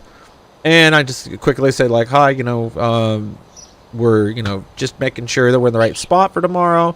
And they're like, oh, yeah, you're here for it. And at this time, this wasn't supposed to be a very big thing. This was like, hey, we're moving offices. We're just selling a lot of our old junk. A lot of the old costumes and whatnot. This is just like a thing we're throwing out there and whatnot. Well, the problem was Aaron had posted it on Grumps on Thursday. And it went from what was going to be a small event to, at the moment, we were kind of talking about it, everyone and their mother wanting to come to it. And they're like, well, this place can only hold 200 people. So, yeah, we're going to have an interesting time tomorrow. So we're like, oh, wow. Well, then we need to get there real early. So we got there real early. But they were like, yeah, it's like, oh, 200. And they were telling us some of the stuff that was in there. And we're like, yeah, we'll make sure we're there early. Because it was first come, first serve. You went in, you got it. And I remember they almost kind of 80% sold out by like 11 o'clock. And I think they opened at 9. Well, yeah, it's funny. Like later we saw the Ross face. So we went to the next day. And we waited in line. We brought like just simple cosplays of it. Because it's like, yeah, if we're out there, we'll just take the wigs. So I had my Aaron wig, and Maddie had her Susie wig, and we just sat and waited in a line, and became a running.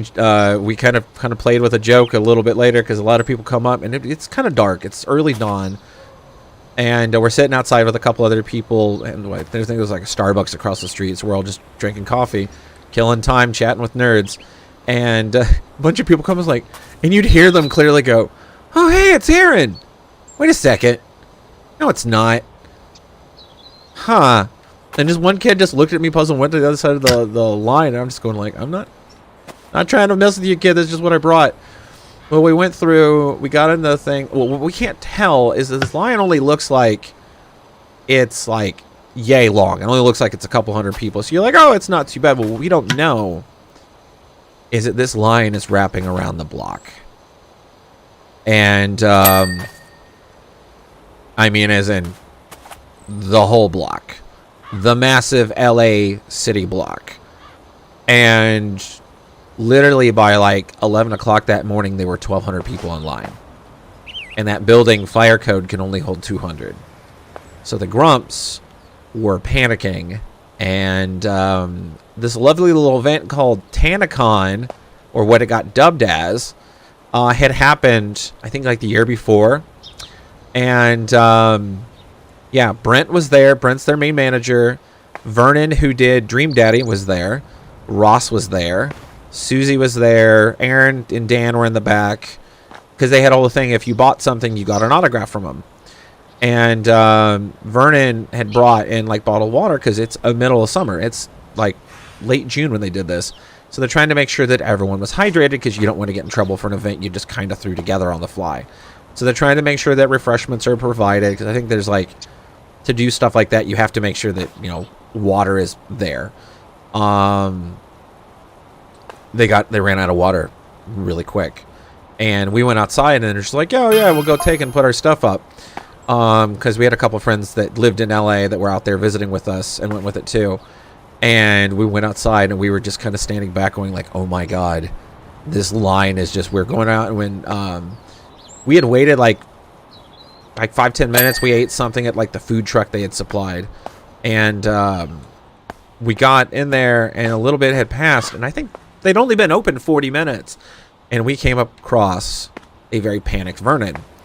And he had remembered me from the Chicago show. And he's like, hey, how you guys doing? How you guys like having a good day? And I'm like, yeah. And I'm like, you good? And he goes, you know what? Hey, I hate to ask this. We are in a bit of a bind. And we only brought so much water. Do you guys mind helping me carry some stuff? And I'm like, yeah, what do you need? So we ended up, we're in the middle of downtown. Well, it is. It's middle of downtown LA. So there are 7-Elevens everywhere. It's like Chicago. It's like there's Walgreens everywhere. He's like, we got to go to the convenience stores and see if we can get anything, get like a couple cases of water. We went to like 3 7-Elevens and couldn't find squat. And like, well, I mean, it's the middle of summer. They hardly had anything. And we got to one, and they didn't have, like, 24-pack cases. But what we ended up doing was buying, like, the big gallons of water they had. And I think we cleared, like, they had, like, 32. And we bought all 32. And bought, like, a bunch of cups and everything like that.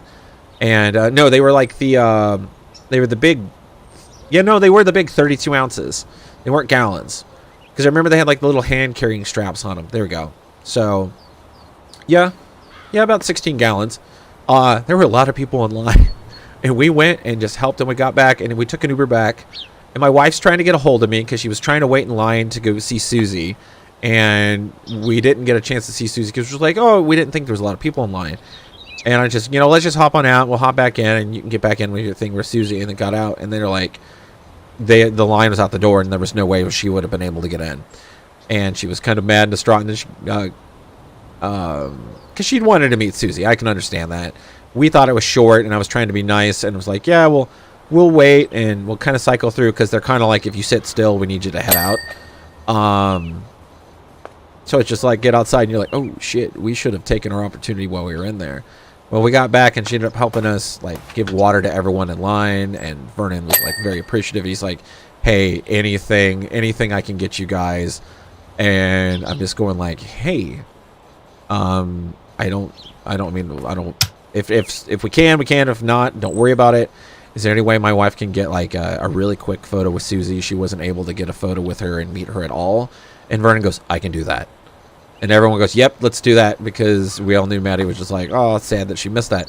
So that's how my wife has a photo with Susie on her phone that looks very rushed and almost hostage-like, as our friends have put it, because she's very she understood, but she was very like, they were very busy and trying to get people in and out, and she was trying to run her table, and Vernon comes in and goes, here, take a photo with her. Why? And just turns her around, and it's funny.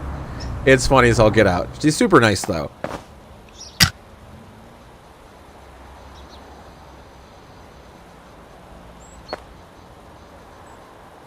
Yeah, my one opportunity to be part of Game Grumps, and I gave it to my wife getting a photo with Susie. Oh. Hope she gets me something nice for my birthday. I don't know if they would have done anything. Vernon was just like, he's just like, oh my god, thank you. He's like, I don't want this to turn into TanaCon. TanaCon was a influencer that got mad. She didn't get invited to VidCon, so she tried doing a whole like, I'm gonna go make my own con with blackjack and hookers. And Tana Montague, I think is what it was. And she tried running it across the street and promised a bunch of stuff, and it was just a hellacious garbage fire it was ill-planned. The city had to come shut it down because there was just so many people there. You can get heavily fined for doing that. And I think the Grumps were like, oh shit. Oh shit. City of LA did come shut the Game Grumps garage sale down. Oh my god, yeah, I forgot about that. I wanted to make a shirt that goes, I survived the Game Grumps garage sale. Because it was funny, because like, it was fun. I've come across some good people at that event that I still run into when we go to Game Grumps events and online. Cool people. But I do have a Game Grumps piece of merch that you'll never get unless you got there. They had a tote bag, and it says Game Grumps garage sale on it. I think it's probably like worth 50 cents, but I'm like, I'm keeping that. Keeping that. Where are you at? Suspicious mower sound. I have a power washer gun. Pew pew.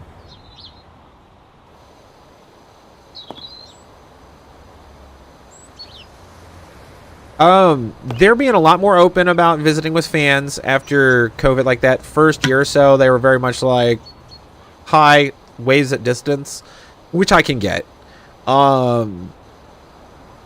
They've been relaxing on that a little bit more recently, especially over this past summer. Yeah, if you can get to any of their events, they're a little bit more open about visiting with them. Our friend Megan has kind of made an art of how to meet the Grumps, because she like waits after every show, and it's not always guaranteed, but she's also the one that's done the painting for them. It's more of the fact she's just visiting with them. Although we did get to watch them. So if you watch the Game Grumps episode about how they talk about them trying Malort after the Game Grumps live in the summer, I think they posted in August. When they were talking about it at the live show earlier, and they're like, yeah, and our friend Megan's like, have some Malort, and I'm in the front, and I go, yeah, I may be a giant 6'6" man dressed as Aaron Hansen in a Peach costume, but I'm going to tell you, do not drink Malort. And Aaron goes, well, now I just want to drink it even more. And I'm like, Dan goes, maybe we should listen to the man Peach. So, yeah, there's been some fun adventures at some of these things. Peach Aaron, Pizza Guy, Fake Aaron, all names I've gone by. Brad, too. That's also my name, too. But, you know, I don't know. Just having fun. Trying to get all these water stains out on my porch with water. Go figure.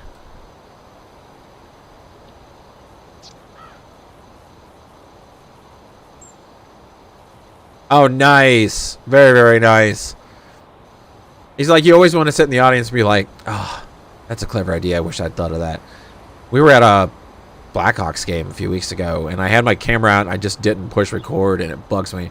There was, I guess it was staged to get, like, a way to do it. The guy was proposing, but they had one of those hit the hockey goal from the distance kind of thing, and the guy went up to do his, and I don't know if he purposely Missed. But then the girl goes up and nails it. And then he just turns around, drops knee, and proposes. And I'm like, oh, I could have recorded that. Oh, that would have been perfect. It was just like one of those, whoa. Wish someone recorded that. And I'm going, oh, that could have been me. Yeah, we're just gonna clean this with this here. Actually, let's go with the, let's get the wiggles in here.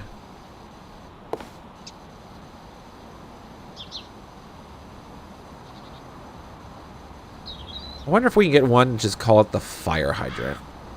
Yeah, this is more for nooks and crannies.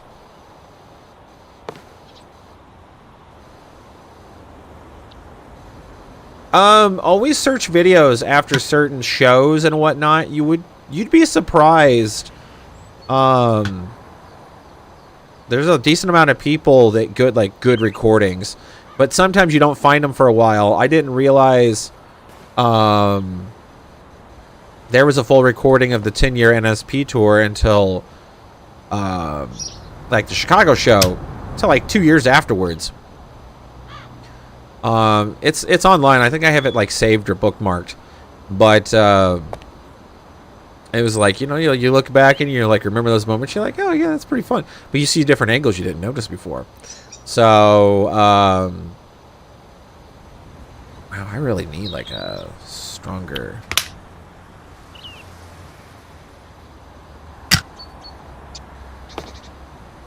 That's more of a wider approach, but it doesn't do much on the power. I have a feeling I have to use soap on this place. Ah, curse you. Soap costs money. I'm not here made of money.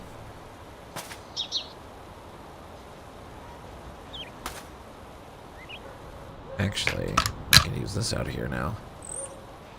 Yeah, because this gets a hell of a lot more power.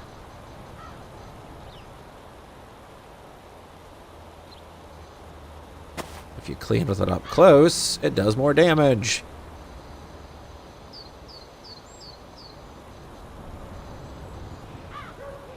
There we go.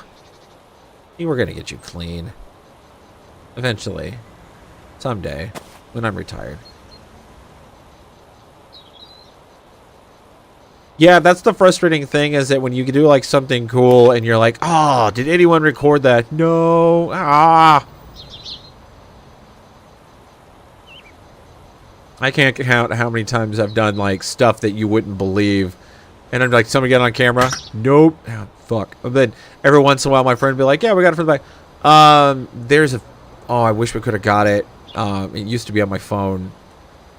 There is video of me dressed as Perfect Cell at a Team 4-star panel singing the Perfect Cell song I'd practiced on for like 6 months. And I'd like to say I've got a pretty decent set of chords if I practice it. Did it. Lanny Pator, the guy who voices Vegeta, in Vegeta voice was all like, oh, that's amazing. Oh, fuck off, Cell. And it was funny because I waited in line, because like right off the bat when I walked in the room, they noticed me, and they all, because it was Kaiser Neko was talking in the Trunks voice, and I do still have footage of Kaiser Neko. Just my costume was all made out of like stretchy bouncy foam, so it's easy to sculpt, but it's lightweight and it holds shape. So like more of a puffed matte version of like what EVA foam is. So you can wail on it. It won't do it won't damage my costume, and it won't injure the person. And so I gave them full permission. I'm like, yeah, just fucking wail on me like I'm Cell.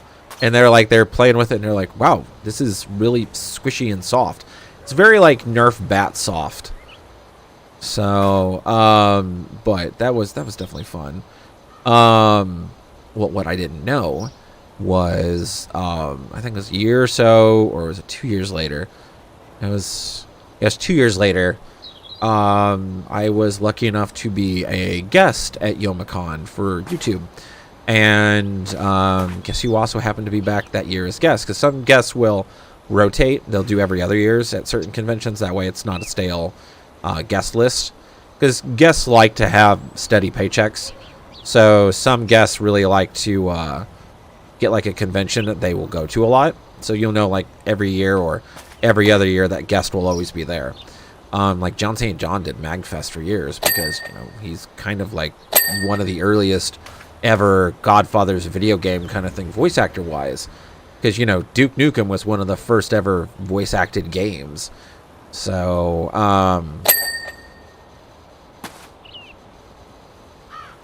focusing on this and trying to remember the point of... Oh, got it. There we go. Arm cramp. Oh. And I completely forgot the point of this conversation where we're going. Oh, well. Clean. Talking about Johnson John, old school, MagFest. Don't you just hate those moments? Brain fart. Oops, I pulled a Maddie.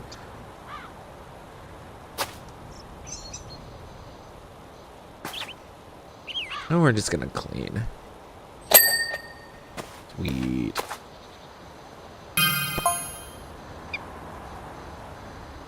Yeah, the rumbling noise is the volcano that's threatening to go off.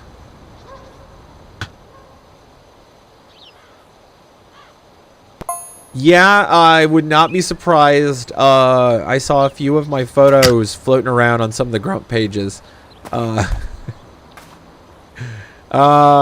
People liked the, and I commissioned that giant Peach dress of Aaron long before he did. Well, I mean, Aaron's always liked Peach, so that was going to be the whole, like, you know, for my Aaron cosplay, let's just get a giant Peach cosplay, and then I'll just wear it with the Aaron wig, and then we got it commissioned, and we got to put in, and that was, like, October the year before, and then, when they first started doing the Game Grumps Live with, Dan in the armor and Aaron in the Peach, I think it was the last wave, not this, the wave before, not this recent one. Aaron's art was, because this was right before COVID. Yeah, this was right before COVID. So, Aaron's art was in the Princess Peach, and then Dan was in like a set of knight armor, and I'm like, it's perfect. So, there we go.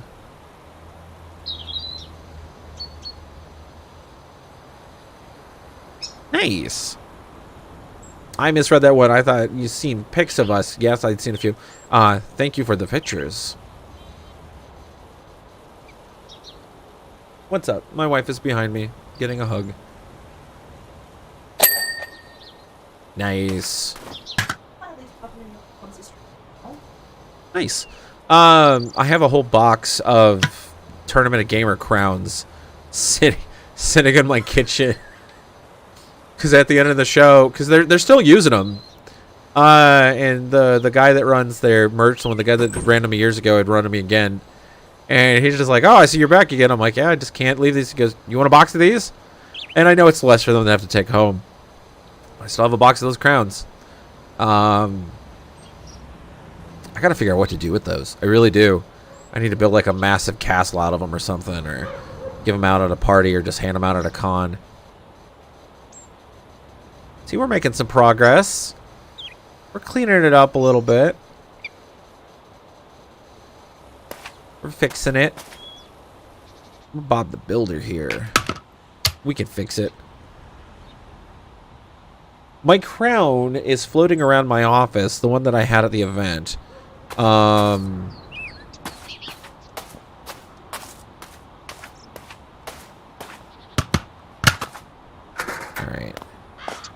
Can't remember right where I put it right now.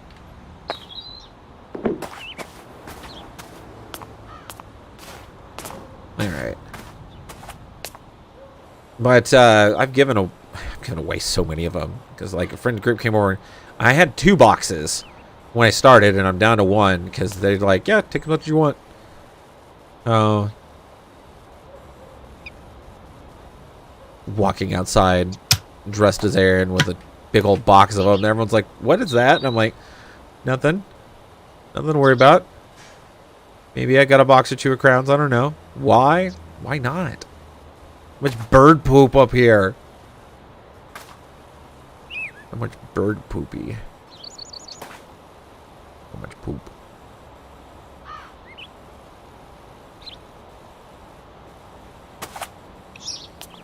Alright. Aha! Cleaning. My old school nemesis. Hated you in grade school. Have to do you because I'm an adult.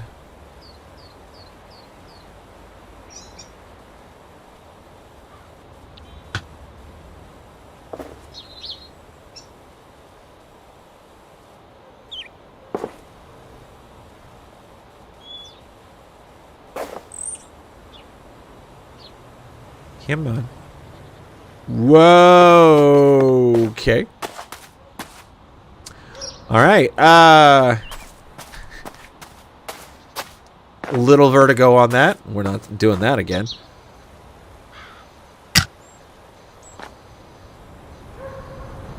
Mine's floating around here somewhere. My ADHD is going mad tonight. Having fun with this game. Having some fun with this game.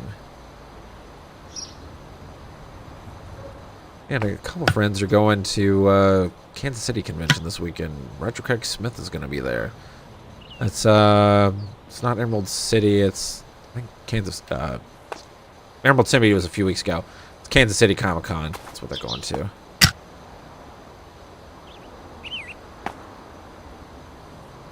I think Dan, the guy that runs the Ada Wong page, is going to be there.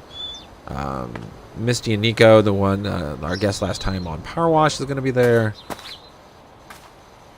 Yeah, Misty and Nico do a lot of charity work with groups down there. They do a lot of the Ghostbuster charity stuff.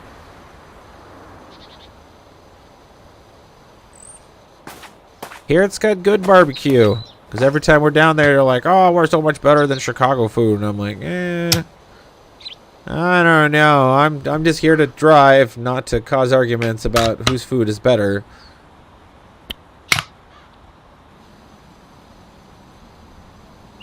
There we go. It wants me to use the booper duper.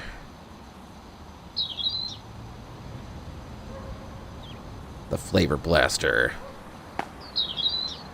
Pesky stains, use the flavor blaster. God, imagine if this was just straight vodka. Man, does that smell like gasoline? No. Vodka, ma'am. We only clean with the finest Russian garbage.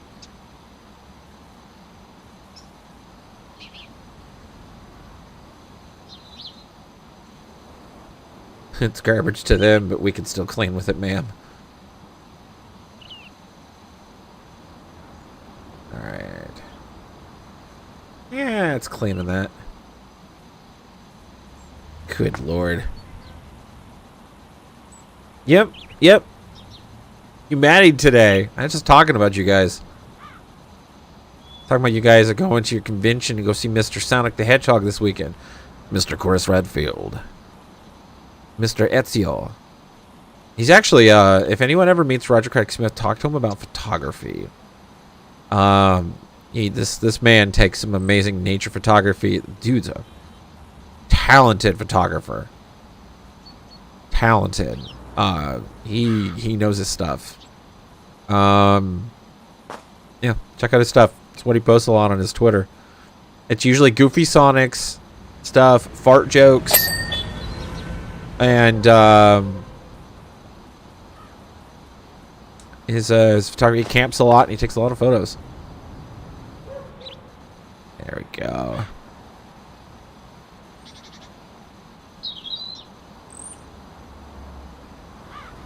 Kind of leaning this tree. Oh, it used to be a tree.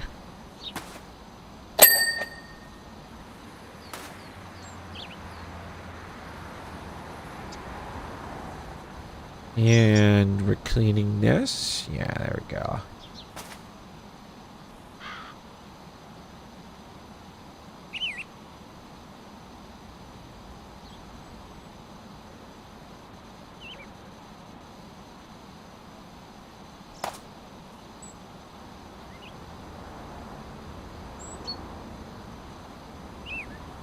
There we go.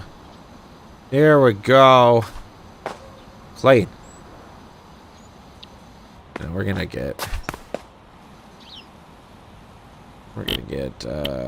50%, and then we'll take like a little chat break.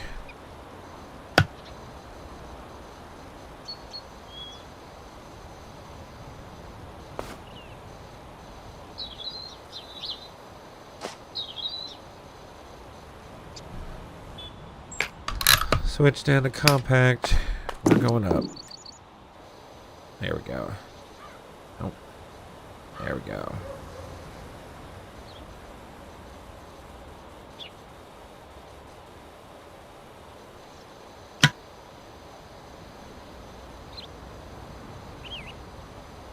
Pleasure talking to you as well. Hopefully you have a wonderful evening. Thank you for tuning in for the stream.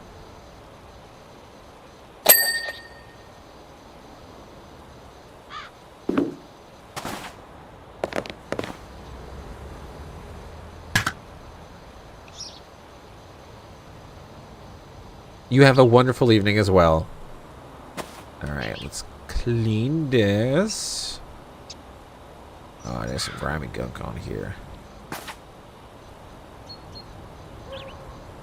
There's some very grimy gunk on here. Morgan Freeman would see this. He'd be very disappointed.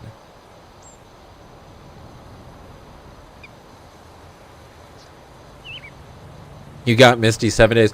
So tonight I was supposed to do the Jake Sherry campaign survival thing with Maddie. And I don't know if it was they were doing some server updates on it or something, but we were just getting like... we reset the router. I mean, it's obviously doing fine now. But we were getting like hellacious lag, making it to where we wouldn't have been able to play at all. And we tried restarting it and tried logging in, and then it wasn't just like she was having it, we were both having it. So we're gonna try and see if we can reschedule it for another night, because we're obviously logging in like an hour early to get it all set up and get the world set up to the standards we need. I have the world built. We're doing a snow biome challenge. Instead of doing the 10-minute days like we did for Wesker that just seemed to blow by really quick, what we're probably going to do is 2 stream nights at 40-minute, not 40-minute, 20-minute days. So if we do like 20-minute days, 2 stream nights should do it. And we're going to be doing, again, Horde every night. She and I are not going to be max level characters. We are going to be playing at a mid-level difficulty because of Maddie, because she is new to this. And we're going to be playing as level 150 characters. So that's just enough to give us canon abilities that Jake and Sherry both have. Jake's got a bit more on the melee tree. So we're setting them up like mercenaries, like they're mercenary builds. So if anyone plays mercenary for Resident Evil, you'll kind of understand what we're doing with that. And then we give them magazines for their stats, so they would act and play exactly like their character does. So it helps with it. And then we've got a dual motorcycle that she and I will ride around on. And we've got to get from point A to point B and survive the 7 days. So we're not going to do the helicopter like what we did with Wesker. We're going to get to a feasible location that we have to survive to get to. And it's a bigger world, a bigger map. It's a decently populated snow city. So, yeah, it's going to be fun. But, yeah, no, Misty's going to like it. Misty is going to... Should ask Maddie how easy it was for her when she started playing. Maddie had a hard time. I'm just going to say that. Not my words. Hers exactly. Although this kind of... I mean, I'm like... She's better now. We had a day where I taught her all the little starter tricks, and we went and got her to practice a little bit. We're playing on an easier level, and she's getting the hang of it now. It does kind of take a day of playing with someone that knows what they're doing to help, because if you go in by yourself, you're just like, oh, what am I doing? None of this makes sense. How does this work? Why am I getting this? I don't know where to find this, or like what weapons work best, or I will say this game has gotten eons better than how it was when it first started, but it's well worth playing. Very well worth playing. There we go. We got we're over 50%. We'll take a quick little chat break.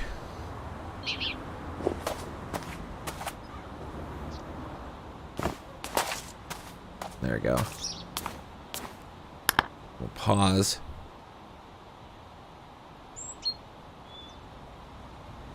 There we go.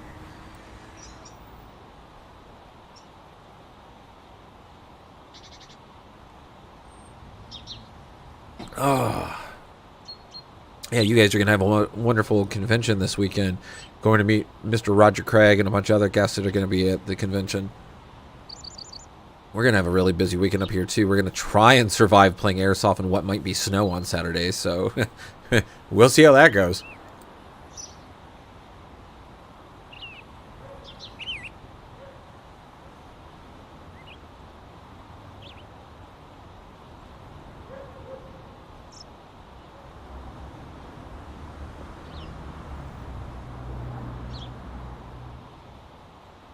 Alright, so we have 32 stars.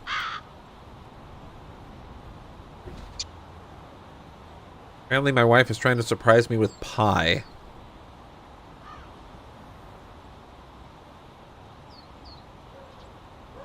She just made me waffles with whipped cream. Interesting. It's an eating sandwich. Alright, I guess I'm going to eat waffles. I guess you guys are getting a waffles mukbang on here too.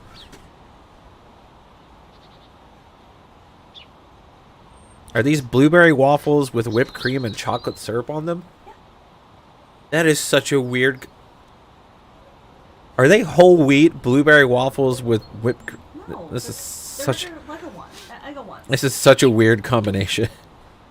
Thank you nonetheless, sweetie. You're welcome. Oh, and it even has maple syrup on it, too. Oh, this is going to be a diabetic coma.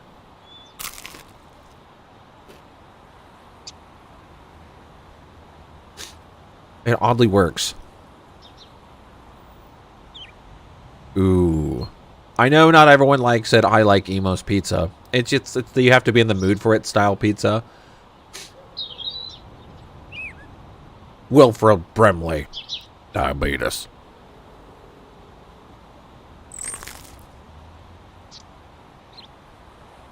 It's got a good crunch to it.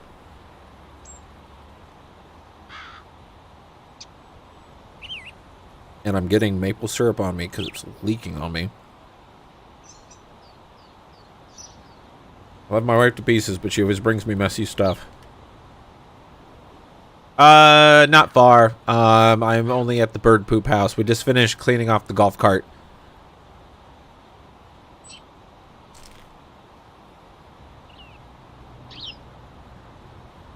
There are holes in this. They're just like... They're just getting all over me. We'll have to have that in a moment.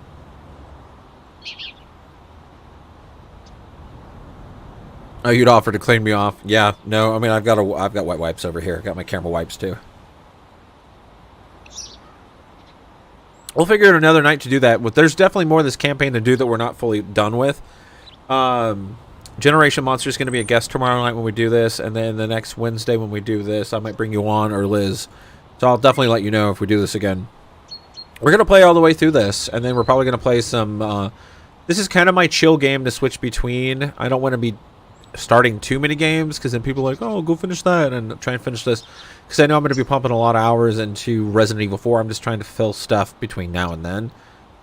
So this is just kind of one of those, yeah, I can just go pop this on for a couple hours and play that.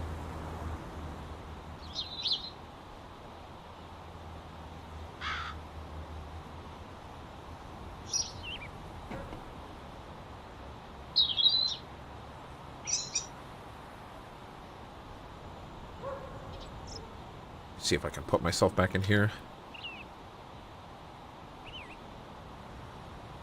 Oh yeah, there's a certain way to do the their chat's talking about the chainsaw code for Resident Evil 4. So we played the Resident Evil 4 demo. I think we did average. But if you played well enough, I think you have to get like so many kills or something, or there's like a certain way to do it. But now they found a way to automatically activate it. I knew people were breaking the thing apart because there's like a secret mode, and then like you can find the TMP in it, I believe. I never did because I never explored half the village, but you have to be like very specific and to the point to grab it, I think. There we go, claim that. But yeah, there's like a super Dr. Salvador. It's like when later in the game when you find them when they're stronger. You just have to like really kind of time and focus, and I think you can take them out. Danny runs the Ada Wong page. The night the demo came out, he's like, "Oh, look what I unlocked," and I'm just going like, because he does all the completionist stuff too. So like, you know, he's a hell of a lot better at that than I am. Him and our friend Matt. Matt does like knife only mode like it's nothing. I'm like, I just like playing the game. I could try knife only mode in 7 days. I think I'd be able to handle it. I do it most of the time on my insane playthroughs, so. On my long play, knife is one of the best ways to save ammo. Especially when you get irradiated. The melee system will let you get like one-shot kills if you do them right. And when irradiateds usually take a full magazine of ammunition to take out, yeah, you want to try and get your one-shot kills. Yeah, we're cleaning that up.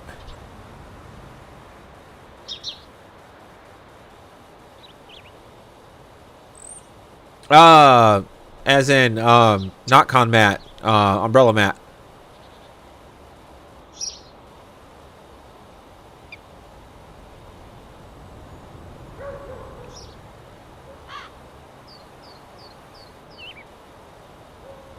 So there's a thing that you can select on in the well to activate it? Interesting.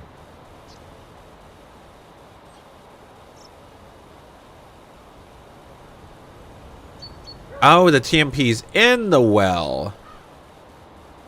I'll have to check that on the demo again. That would certainly help. I feel like they gave like way too, the ammo is much weaker.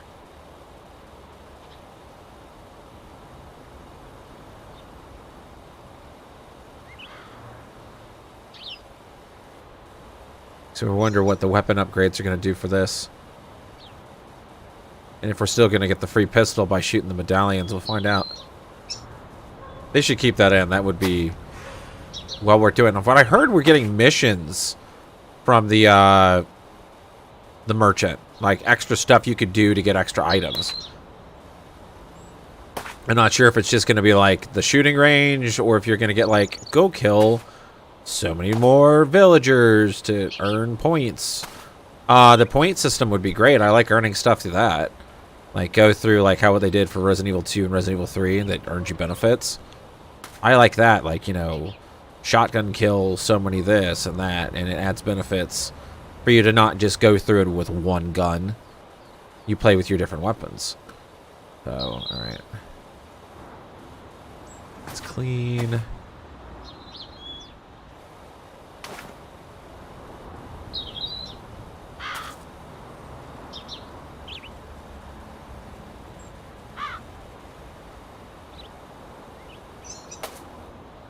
Oh yeah, if you play Resident Evil 3, if you have not completed the achievements on Resident Evil 3 Remake, and you want to, a lot of your stuff requires you to get so many kills with set weapon. So what the game doesn't log, though, is if it's the same save file. So you can set, because a lot of people think it has to just be consecutive play. No, some areas you're going to get a lot of kills, some areas not. You can literally go save, like when you have to defend the hospital as Carlos, when you have to like defend the whole area. You shoot a lot of zombies in that area because you're playing with just Carlos's stuff. I mean, you don't run out of ammo very easily at all, no matter what you play mode on that. You can go there and just keep reloading that save and just survive the wave 5 or 6 times, and you'll knock through half your challenges. Super easy. Get a bunch of grenade kills. Get a bunch of machine gun kills. And then there's like a few that you need to kill like, I think like 100, 250, 500, like 1,000. And then I think there's like a 1,500 like zombie thing. And then you gotta get like certain like magnum kills, pistol kills. And it teaches you to kind of work with it a little bit. But that area is one that you can knock a lot of those out with, or like you just do a playthrough where you just use the Magnum. You're like, I don't care, I don't want to save my ammo. By then, you've already pretty much unlocked all the super weapons. You're just like, oh no, it's not like I can't just play with an unlimited rocket launcher. Oh no. I'm calling it now. Resident Evil 4 remake. It's because they've done it with 2 remake, 3 remake. They did it with 8. About a month or 2 months after it releases, for $5, you're going to be able to buy any weapon in the game pack. So it's going to be the Super Unlock Pass.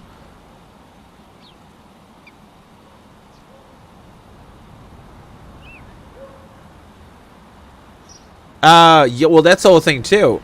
With Resident Evil 3 Remake, you can unlock through the game a set of coins that will take up item slots, but each of them gives you so much of a percentage of it will like there's 2 defense, 2 attack, and 2 heal coins you can earn through points. And those points are earned through challenges. You complete the challenges, you can spend the points, and you can use it in the game.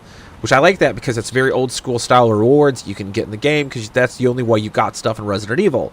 You had to unlock it. And like the original Resident Evil 3, you got all the outfits and whatnot. Well, this one gave you like different weapons and other things like that. Well, these coins will give you so much of a statistical boost to healing, to your attack power, and to your defense power. So like when you did your dodge, you had a higher chance of like not taking damage from nemesis or zombies, or you know, so on and so forth.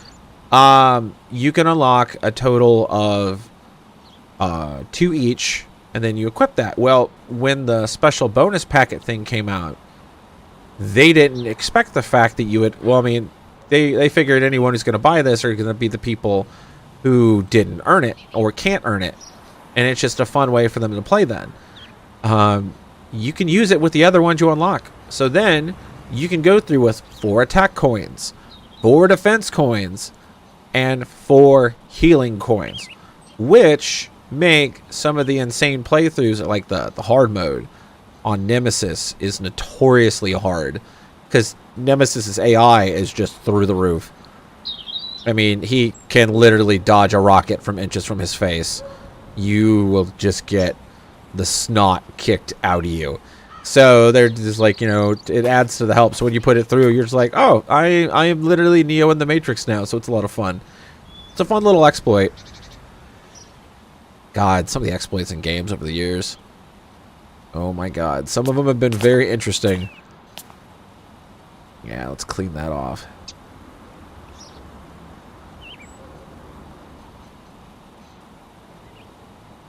Clean that off. Yeah.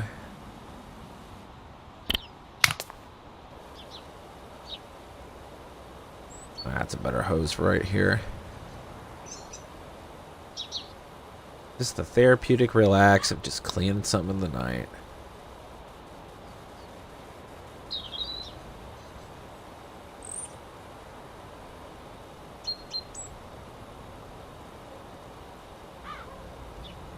There we go. I didn't think I had you all the way clean.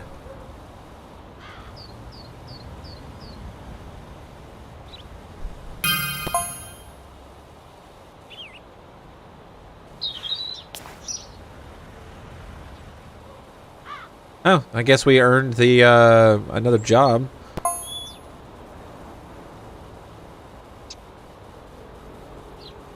Or little play school. Interesting. We'll take a look at that.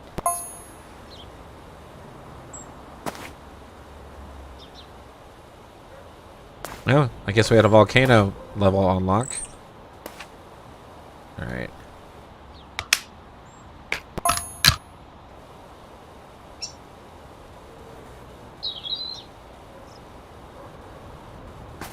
Oh, so there's a UFO Easter egg. Okay.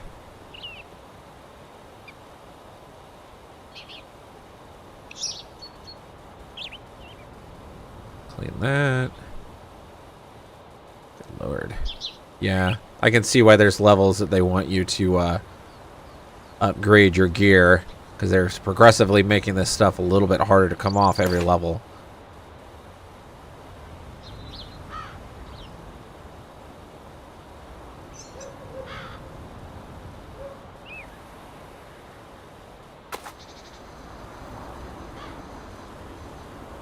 There we go.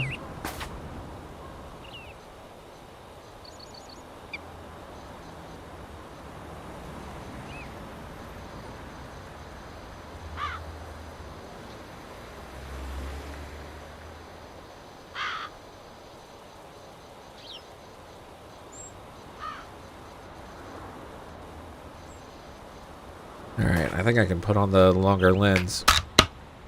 There we go.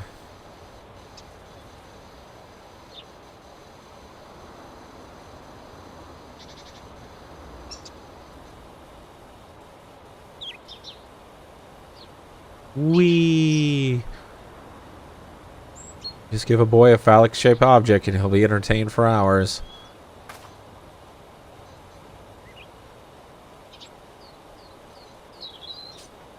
Oh, this is just peeing in the snow simulator.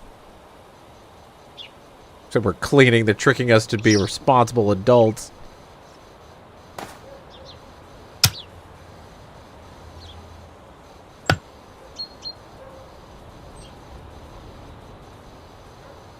There we go. Mrs. Johnson, we'll just clean this right up for you. Right up.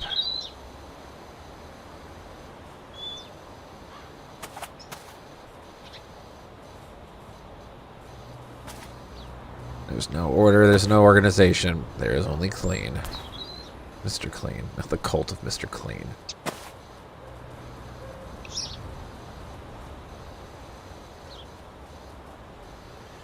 There we go. See, part of playing this game is the satisfaction of, you know what, that's clean. This looks good. I cleaned something. With a pile of clothes probably behind me on a chair somewhere.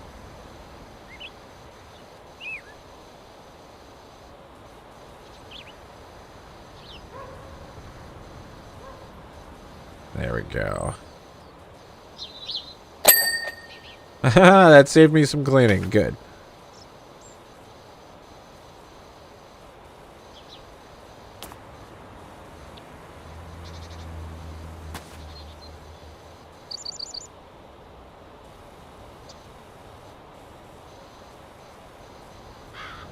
Yeah, I'm doing stuff. Not a lot, but it's taking some of that off. Alright,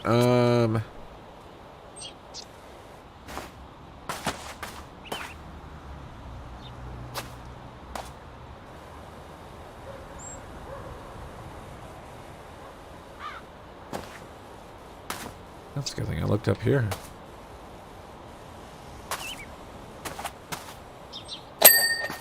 Alright, you're finally clean. Good. Oh, yeah, the other side of the roof is filthy. Ugh. Disgusting. Who doesn't flush a poo? Disgusting.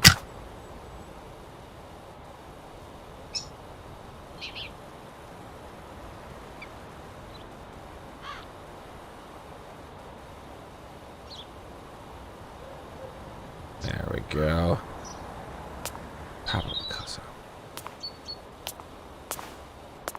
See, people get paid millions of dollars for that. I only get paid $10 an hour to do this. Actually, this day and age, no, I don't think anyone would want to do this job for under 40 or 50 an hour. Not even more. A lot of people just privately do this.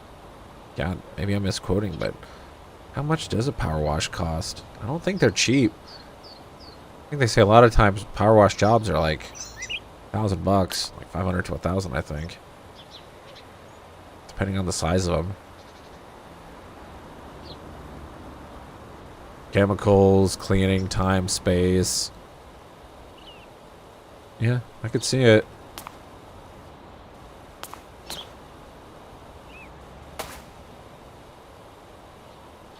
Decent enough size. Hell, the guy that owns Papa John's, his boat is marinaed in the main downtown Chicago harbor. One of the friends of my wife's family is a captain down there and helps a lot of the more rich doctors down there maintain their ships. He's a retired detective. His name, well, I won't say, but he does ship maintenance and boats and helps out some of the richer doctors down there who can't drive a boat, help them fix and maintain their stuff. Well, he knows a few people down there, and he knows how much it costs a month the guy that owns Papa John's to clean his boat. And it's like 30 grand a month to clean like the mega yacht. This guy's got, oh yeah, it's a massive boat. It's like a small cruise liner. But yeah, that's in Chicago. Oh, you see it every once in a while when you drive down on Lakeshore Drive, like right off. It's interesting because you're just like, huh, it's a lot of rich people's boats in there. Yeah, there's a lot of athletes up here. A lot of athletes, a lot of retired actors up here. A lot of doctors, a lot of lawyers. Chicago's got very interesting neighborhoods. We live right by College Town for Northwestern, because that's like literally right down the street. That's where a lot of our neighbors are, a bunch of college kids. Hence why I think a lot of our bandwidth that gets sent to the building gets sucked up by our neighbors. So, because they don't have like fiber optics hooked up to here. It's this old school stuff, and I'm like, great. Hey, it isn't like when I lived in Michigan, and this place at least has cable internet that comes through, so it's not bad. I can get decent speeds on some days, and some days I just get garbage. But the internet, when I first started streaming when I was in Michigan in like 2012, early 2013, was phone line. Like, oh, it was hot garbage. It was hot. I could only do like one major thing with it at a time. And they're like, yeah, we can upgrade it. And it's just like $3,000. And I'm just like, excuse me, what? Like, no, thank you. And then I had to wait for them to be, I think they had to like upgrade it to all the connections, all the different places. The management place I lived through did it. Because they're like, yeah, we want to be able to do business with them, so we had to go through and pay for it. So I'm like, I didn't have to pay for it. But then we got like cable internet in there, and I'm like, oh, it's so much better. Now cable internet's so much slower because everything else eats it all up.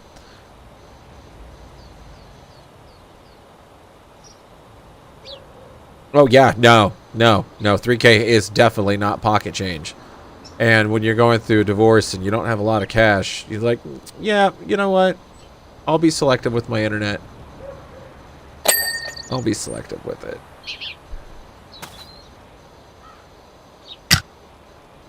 I just usually just hung out with a couple people's friends' houses. Because when you're home by yourself, you're like, eh. So I went out and usually would siphon off my friend's internet and game with them till late in the night, and I just go home. Because I just go home and just go to work the next day. It's like, yeah. When you got no one to come home to, you do a lot more stuff outside the house. What was it? It's also I went to cons a lot. Because it was just like, yeah. Oh, yeah, there's Waterstain Trail right there.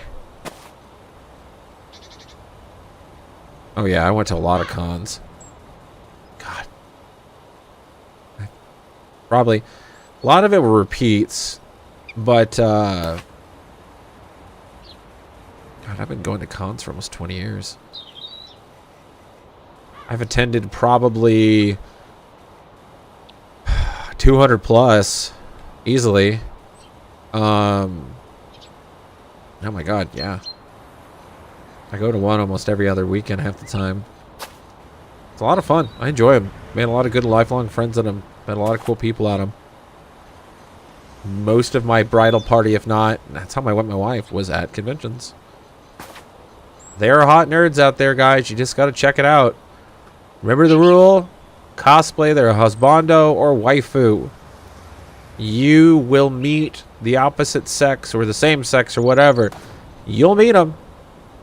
You'll definitely meet them. Hell, dress as some of their favorite husbandos or waifus, and that may be how they meet you.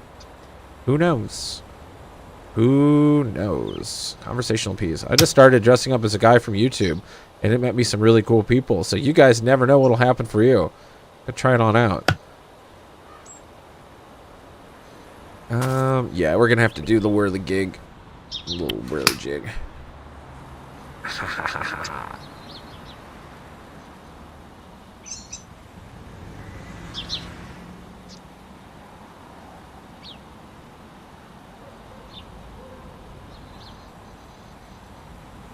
Come on, lady. Let me just let me clean this. Let it be clean. Let it be clean.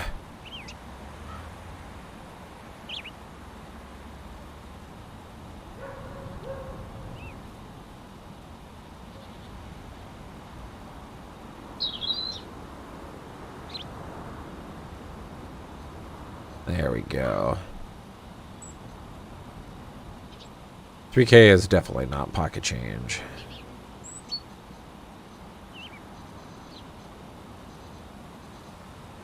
Oh no, it is not indeed.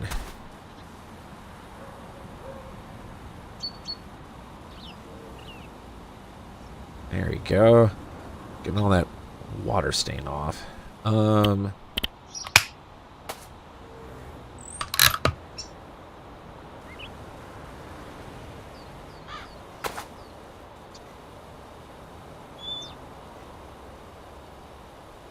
You know, I just realized the story I started sharing hours ago, I never finished.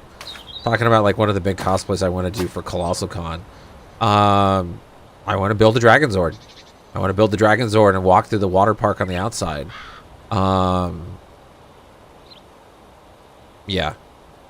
And the director of the con, when they had security, was like, I like that idea. Yeah, yeah.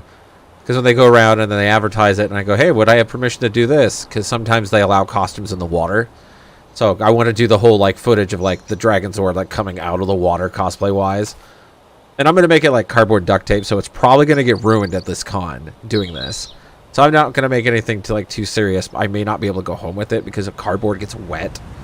I'll try and make the majority of the inside waterproof, but just in case the water gets in, I may have to pitch it. So what I might do is I might not make it with the feet, so I can just walk through with my feet into the water. I almost kind of want to make a Dragon Zord with shorts. And, oh my god. Shorts and like a tank top shirt and just have him kind of walk around the con. Like the Dragon Zord is going to a water park convention. That would be funny. That would be clever. Alright, let's clean that in there. You very dirty roof. Very dirty. Very, very dirty.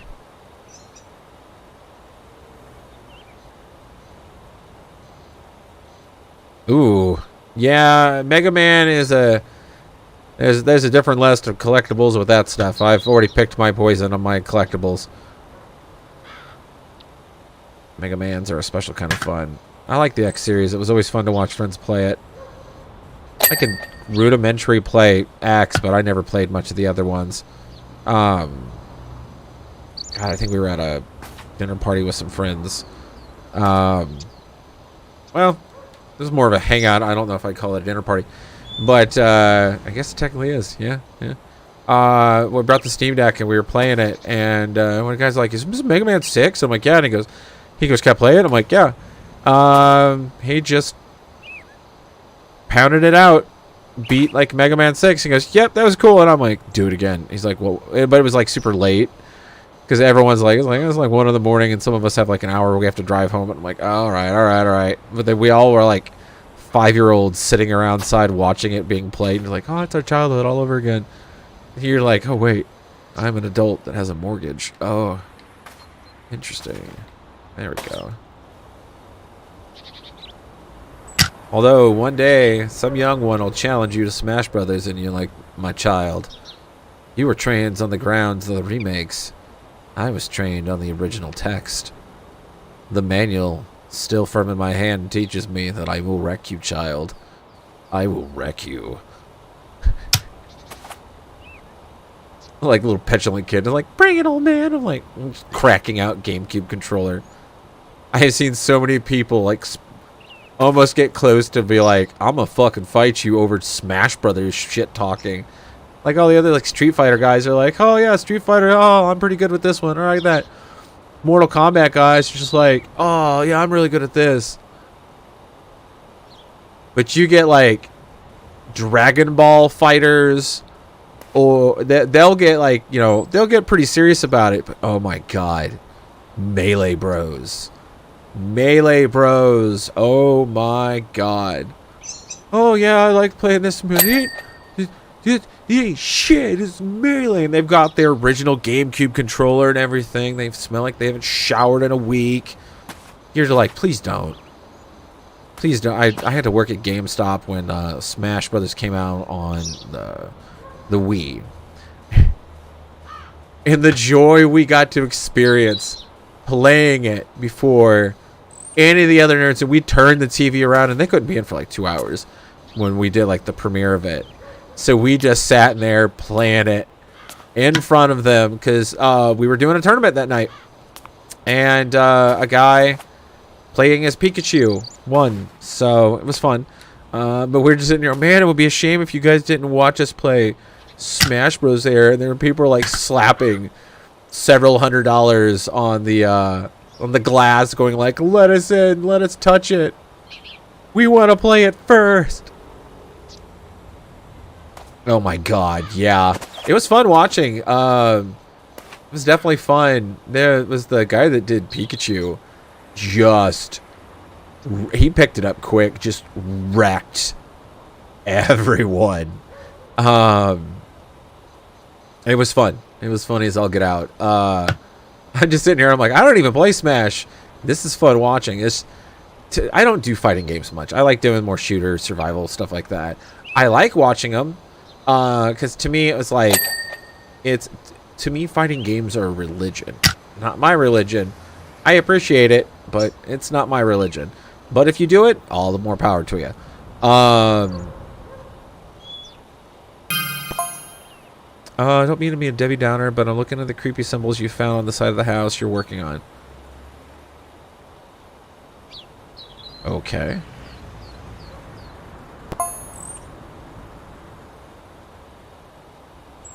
Okay. Okay. There's not at all a plot to this game. Not at all creepy space monster or some cult or an exploding volcano, is there? I don't like that when I'm cleaning gunk off the side of the place. These aren't demons summoning burn marks, are they? I hope not. I don't have the soap for that. Sulfur's really hard to get out of wood. Brimstone, on the other hand, yeah, I got a chemical that'll clean that up. It'll save your yard, too.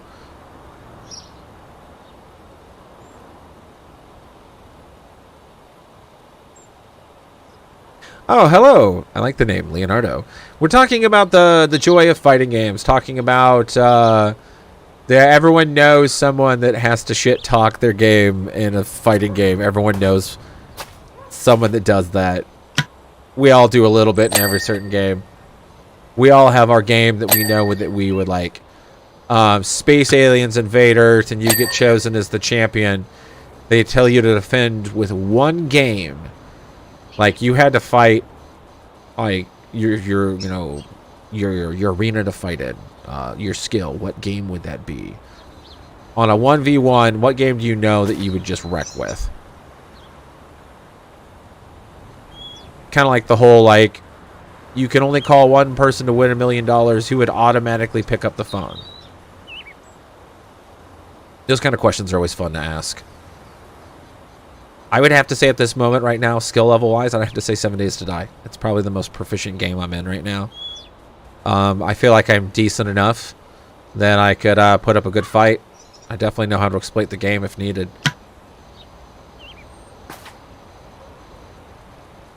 I know how to work the RNG. If you play it right, you can get decent stuff pretty easily. There we go. Let's clean these windows. We're probably going to have to put chemicals on the windows. It'll be the first level I've done that, so we'll find out. Alright, so we're going to switch this.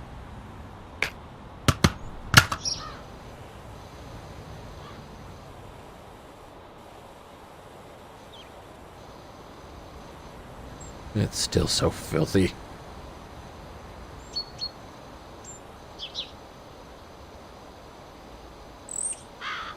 There we go. Clean, clean, clean.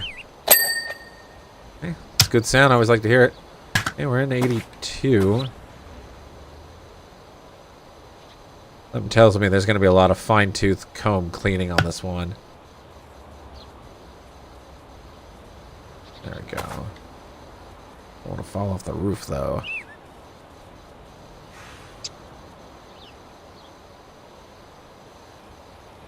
There we go.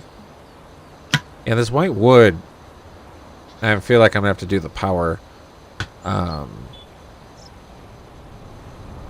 power nozzle one on it. Yeah, I have to do the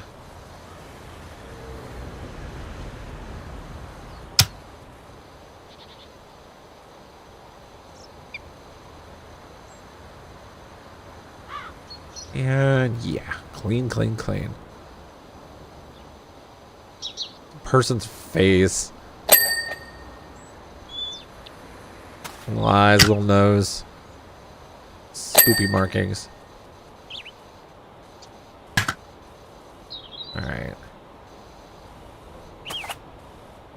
We're 82% clean.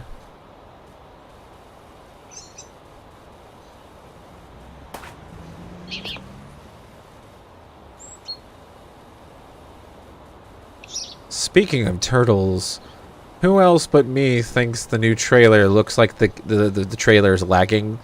I know it's the animation style. I know it's like they're trying to do like what Into the Spider-Verse did. But I can't help but look, it kind of looks like it has the chug lagging animation to it. Almost like they're moving at the speed they should, but something's off on the movement. Could be how the animation is on it. It almost looks like CG claymation. So, I'll be interested to see how that looks.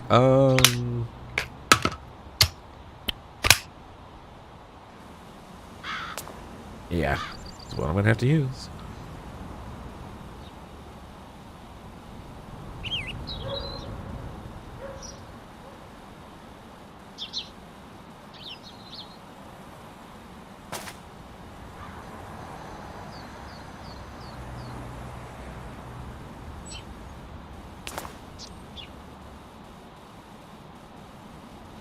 There we go. Alright. I took care of that. Alright.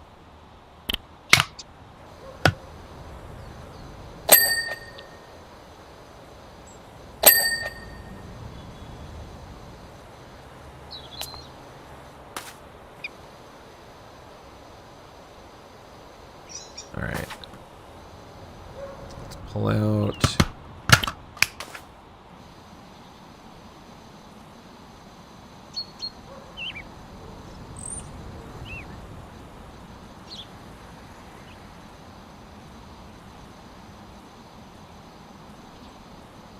Oh, come on. Like, let me clean it.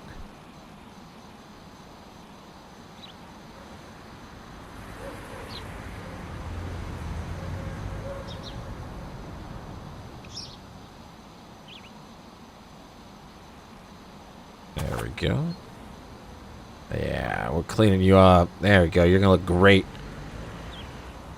I want a stronger power washer gun. We're going to make you look clean. Paychecks are good because it helps us get better gear. We need more stars. I think we only need 6 more stars. Perfect. Perfect.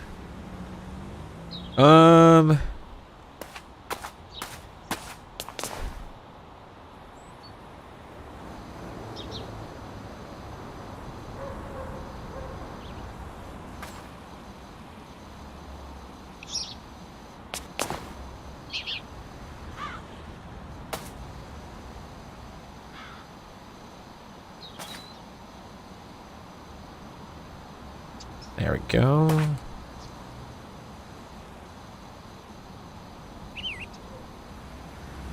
Alright.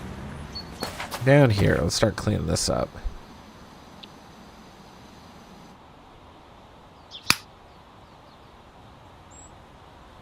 Yeah, Final Fantasy 15 is a bachelor party gone wrong. It really is. Prince Noctis, we're getting ready to go and have your bachelor party. Alright, yeah, I've got all the protein packed up here. And I'm Prompto, and I'm going to go take a bunch of photos. Alright, I'm Noctis. I'm going to go sleep this entire time as we go meet my paid-for fiancé. Oh, sorry, Prince. The kingdom has collapsed, and you're now the king. Your father's dead. What?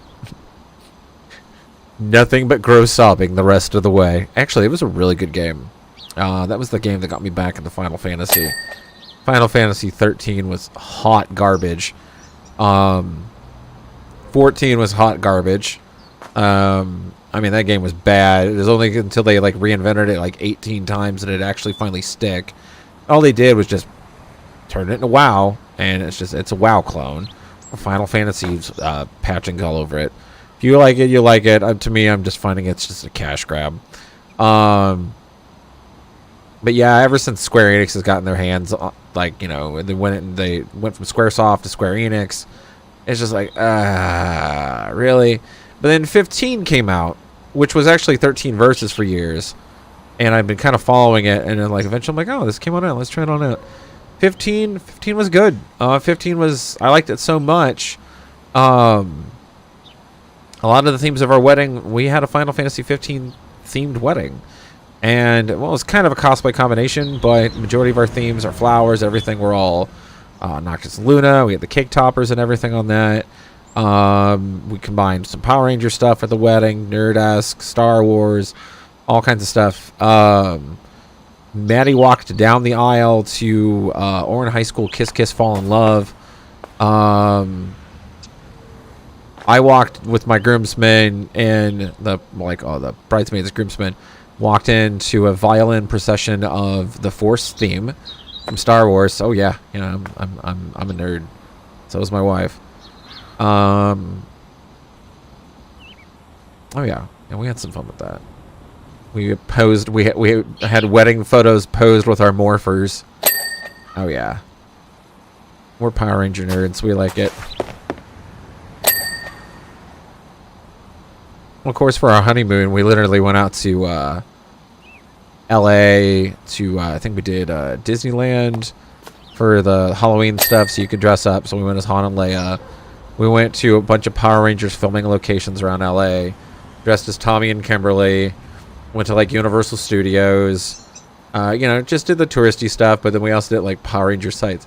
You're like, wait, are you out there at the beach? We've been out to Pudding Stone Park, which is like Angel Grove Park, and like Mighty Morphin through Zeo Turbo in space. And then we did Power Morphicon this last summer and got to go to a bunch of other they took us to a bunch of locations that Power Rangers filmed at, but we got to go to the command center, which they don't let you go on there unless you're with a special group because it's private property. But it's been used in so many things. The irony was, while we were out there, we had to leave a little bit early because they didn't tell us, or it wasn't communicated on both ends. But Warner Brothers was out there scouting for a filming thing, and they're like, what are you guys doing out here? We're like, we're out here for a tour group for Power Rangers. So it was interesting. I think we got photos for like 20 minutes out there, and then we had to head out. But we went to, we went to a lot of spots. We went to the spot where Tommy gets abducted by Rita. We went to, the command center from Power Rangers in Space, and we went everywhere. We got photos in the park where they got their ninjetti powers. I got photos of me on top of that because we didn't have full Sentai. Maddie does, but she wanted to wear her Pink Ranger when she got to see Kat at the con the next day. This was the day before. If you go to Power Morphicon, I highly suggest getting tickets for it. It's well worth it. Get the after party dinner too. We did the after party dinner and literally got to party with Catherine Hillard, Jason Narvi, Paul Schreier, Bulk and Skull, Cat, a lot of the new Rangers from like Dino Fury and like Beast Morphers, and they were Megaforce actors. They were in there. The guy who played Kid Tommy and Kid Rocky were there. There was just a bunch of different actors across the industry. The Alien Rangers were there, and they were all at the party. So it's well worth, it's every 2 years. If you have time to just sock aside a little bit, make it your big trip. We treated it as our 1 year anniversary, so it was just kind of we all pitched together on it. It was so much fun going to. A lot of cool cosplays. It's a little bit more compact, but there's a lot of cool Ranger cosplays. We got to meet Rita's voice actor and physical body actor. There's a bunch of different prop masters. Mark Richardson, who did like the first 10 years. I'm trying to remember the name of the gentleman who did props for the later on. Oh, no worries. So full on nerdy wedding. Very much nerdy wedding. But yeah, no, Final Fantasy 15 was really good. What was it? Cleaning. Oh, wow. The night's almost already over. Huh. This night did go by really quick. Yeah, this nozzle's really good for getting like this grimy. It's almost like oil or tar on it or something. It's almost like it's melting away. Or it's like sludge. There we go. Sludge, that's a good way to... Like someone just went and put like wet moss all over this.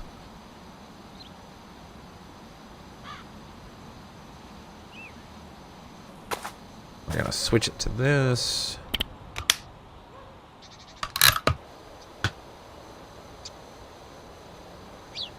Oh yeah, look how dirty it still is.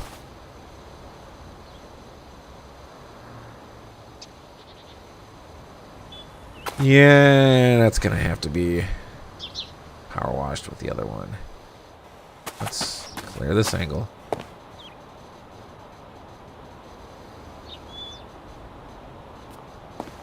Let's clear that. Clear that. There we go. Yeah, tomorrow night, tune in from 7 to 9. We're going to be joined by Generation Monster. Talented artist. Does her own clothing line. Really cool. Big titty goth monster girls. She does a bunch of monster girl art. It's all on cool clothing designs that a lot of people will love. She's going to be joining us tomorrow. Finishing up the Midgar edition of this Power Wash Simulator. And then Thursday night, I think I'm going to be trying to do something different. And then next week, once we get everything fully set up, we were having technical difficulty issues tonight with the Jake and Sherry Resident Evil 6 challenge with Maddie and I, because Friday we won't be streaming because it's St. Patrick's Day, and we'll be having some footage coming soon. So there's definitely some things to come.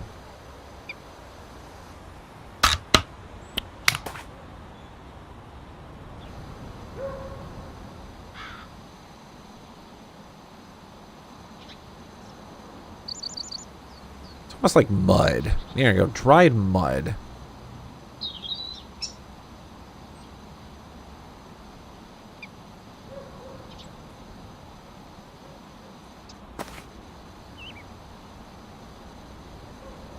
Oh, still not all the way off.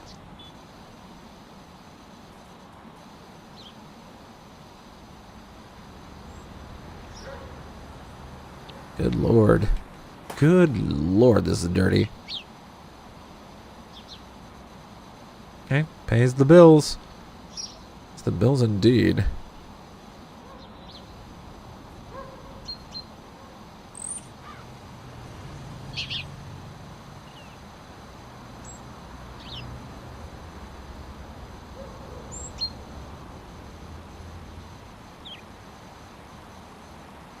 There we go. That takes the monotony off of just going like up and down, up and down.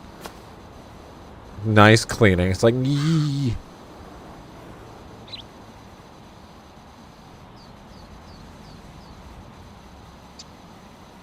It is still not good. Good Lord.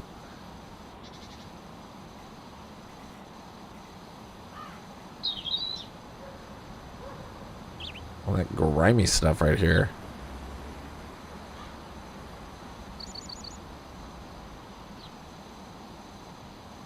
There we go.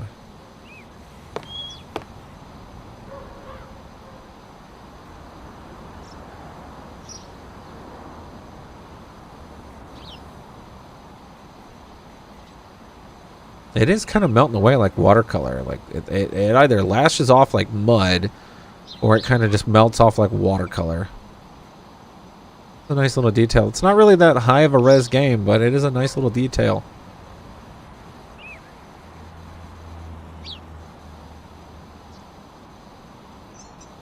Yeah, the Jake and Sherry challenge that we're going to be doing is it's going to be a fun one.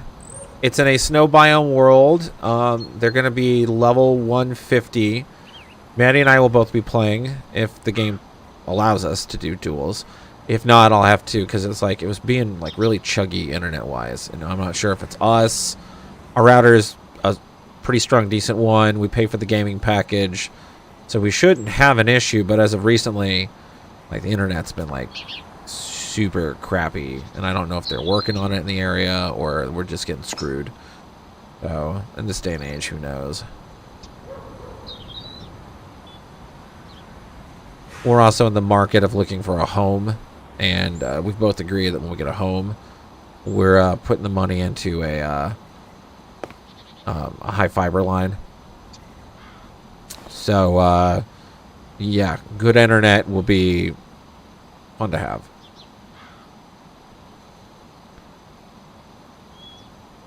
Of course, in this day and age, you gotta find a home in this market. And when you live in Chicago, they're not the cheapest things. Alright, I think that's all the hard stain. I think I can graciously move back to this. Because it cleans so little surface when you're trying to do... There you go. I think I got all the hard gunk out of it. Just Albert Wesker here, cleaning things. Umbrella thinks I'm dead. Ha ha ha. Joke's on them. Ow. Oh, alright, never mind. I was gonna have to change a tool.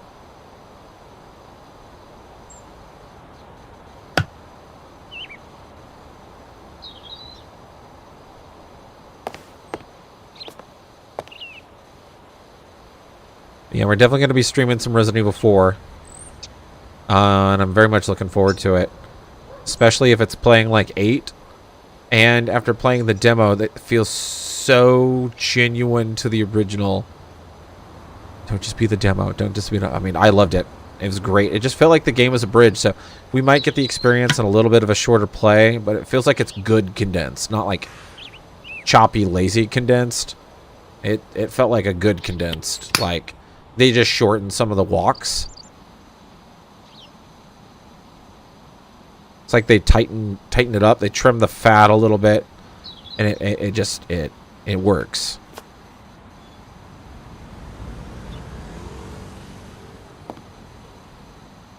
All right.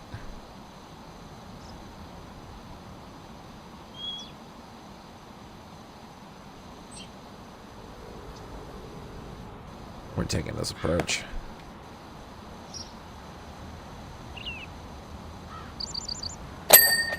There we go.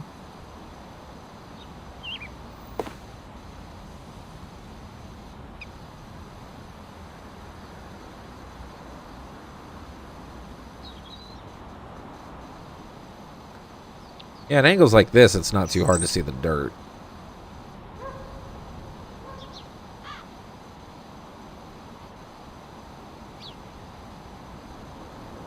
There we go.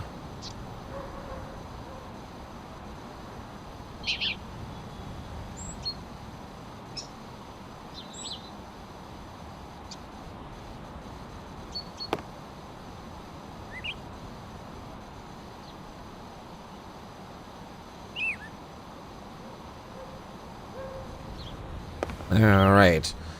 One down, 700 more to go.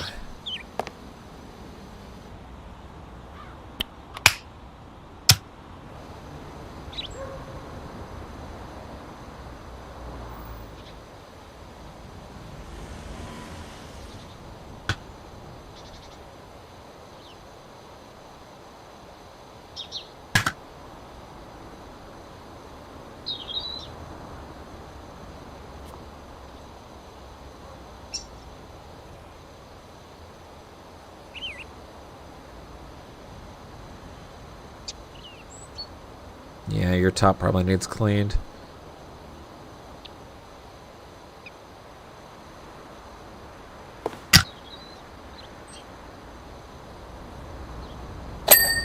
There we go.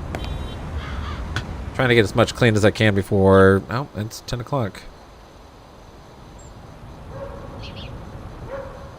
Let me finish this window up.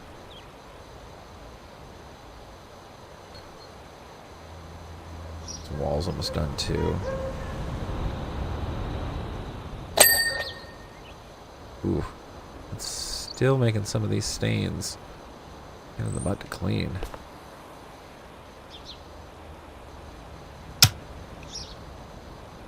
Just 5 more minutes, Mom. Just 5 more minutes.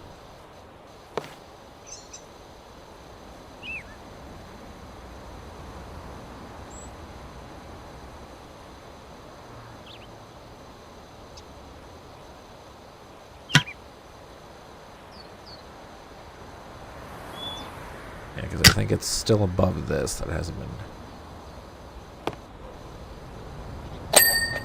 No, never mind. I got taken off. So,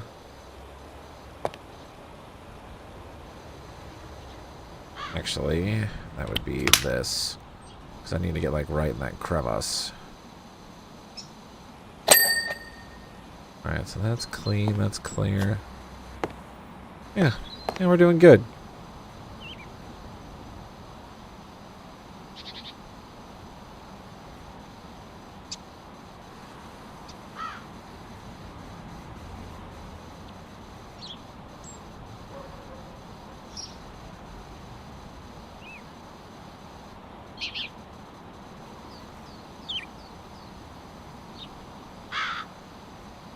There we go.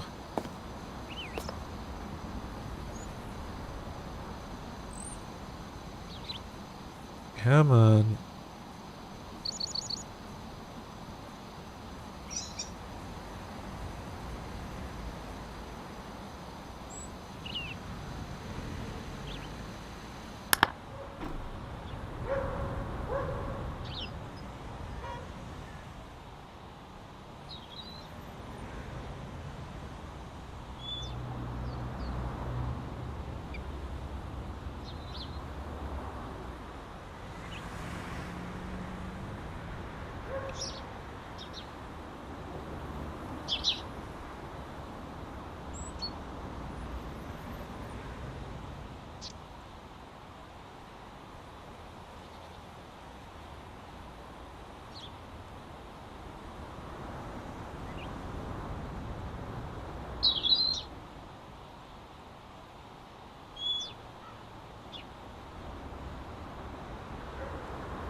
Okay. We're not going to ruin anyone else's fun in this chat, and I do not tolerate any of those comments. So, guys, that's all we got for right now. Thanks for tuning on in.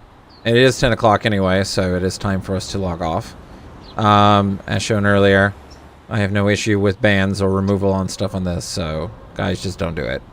Anyway, hope you had fun with this. Tune in tomorrow night with Generation Monster, and remember, like always, be like duct tape. Stick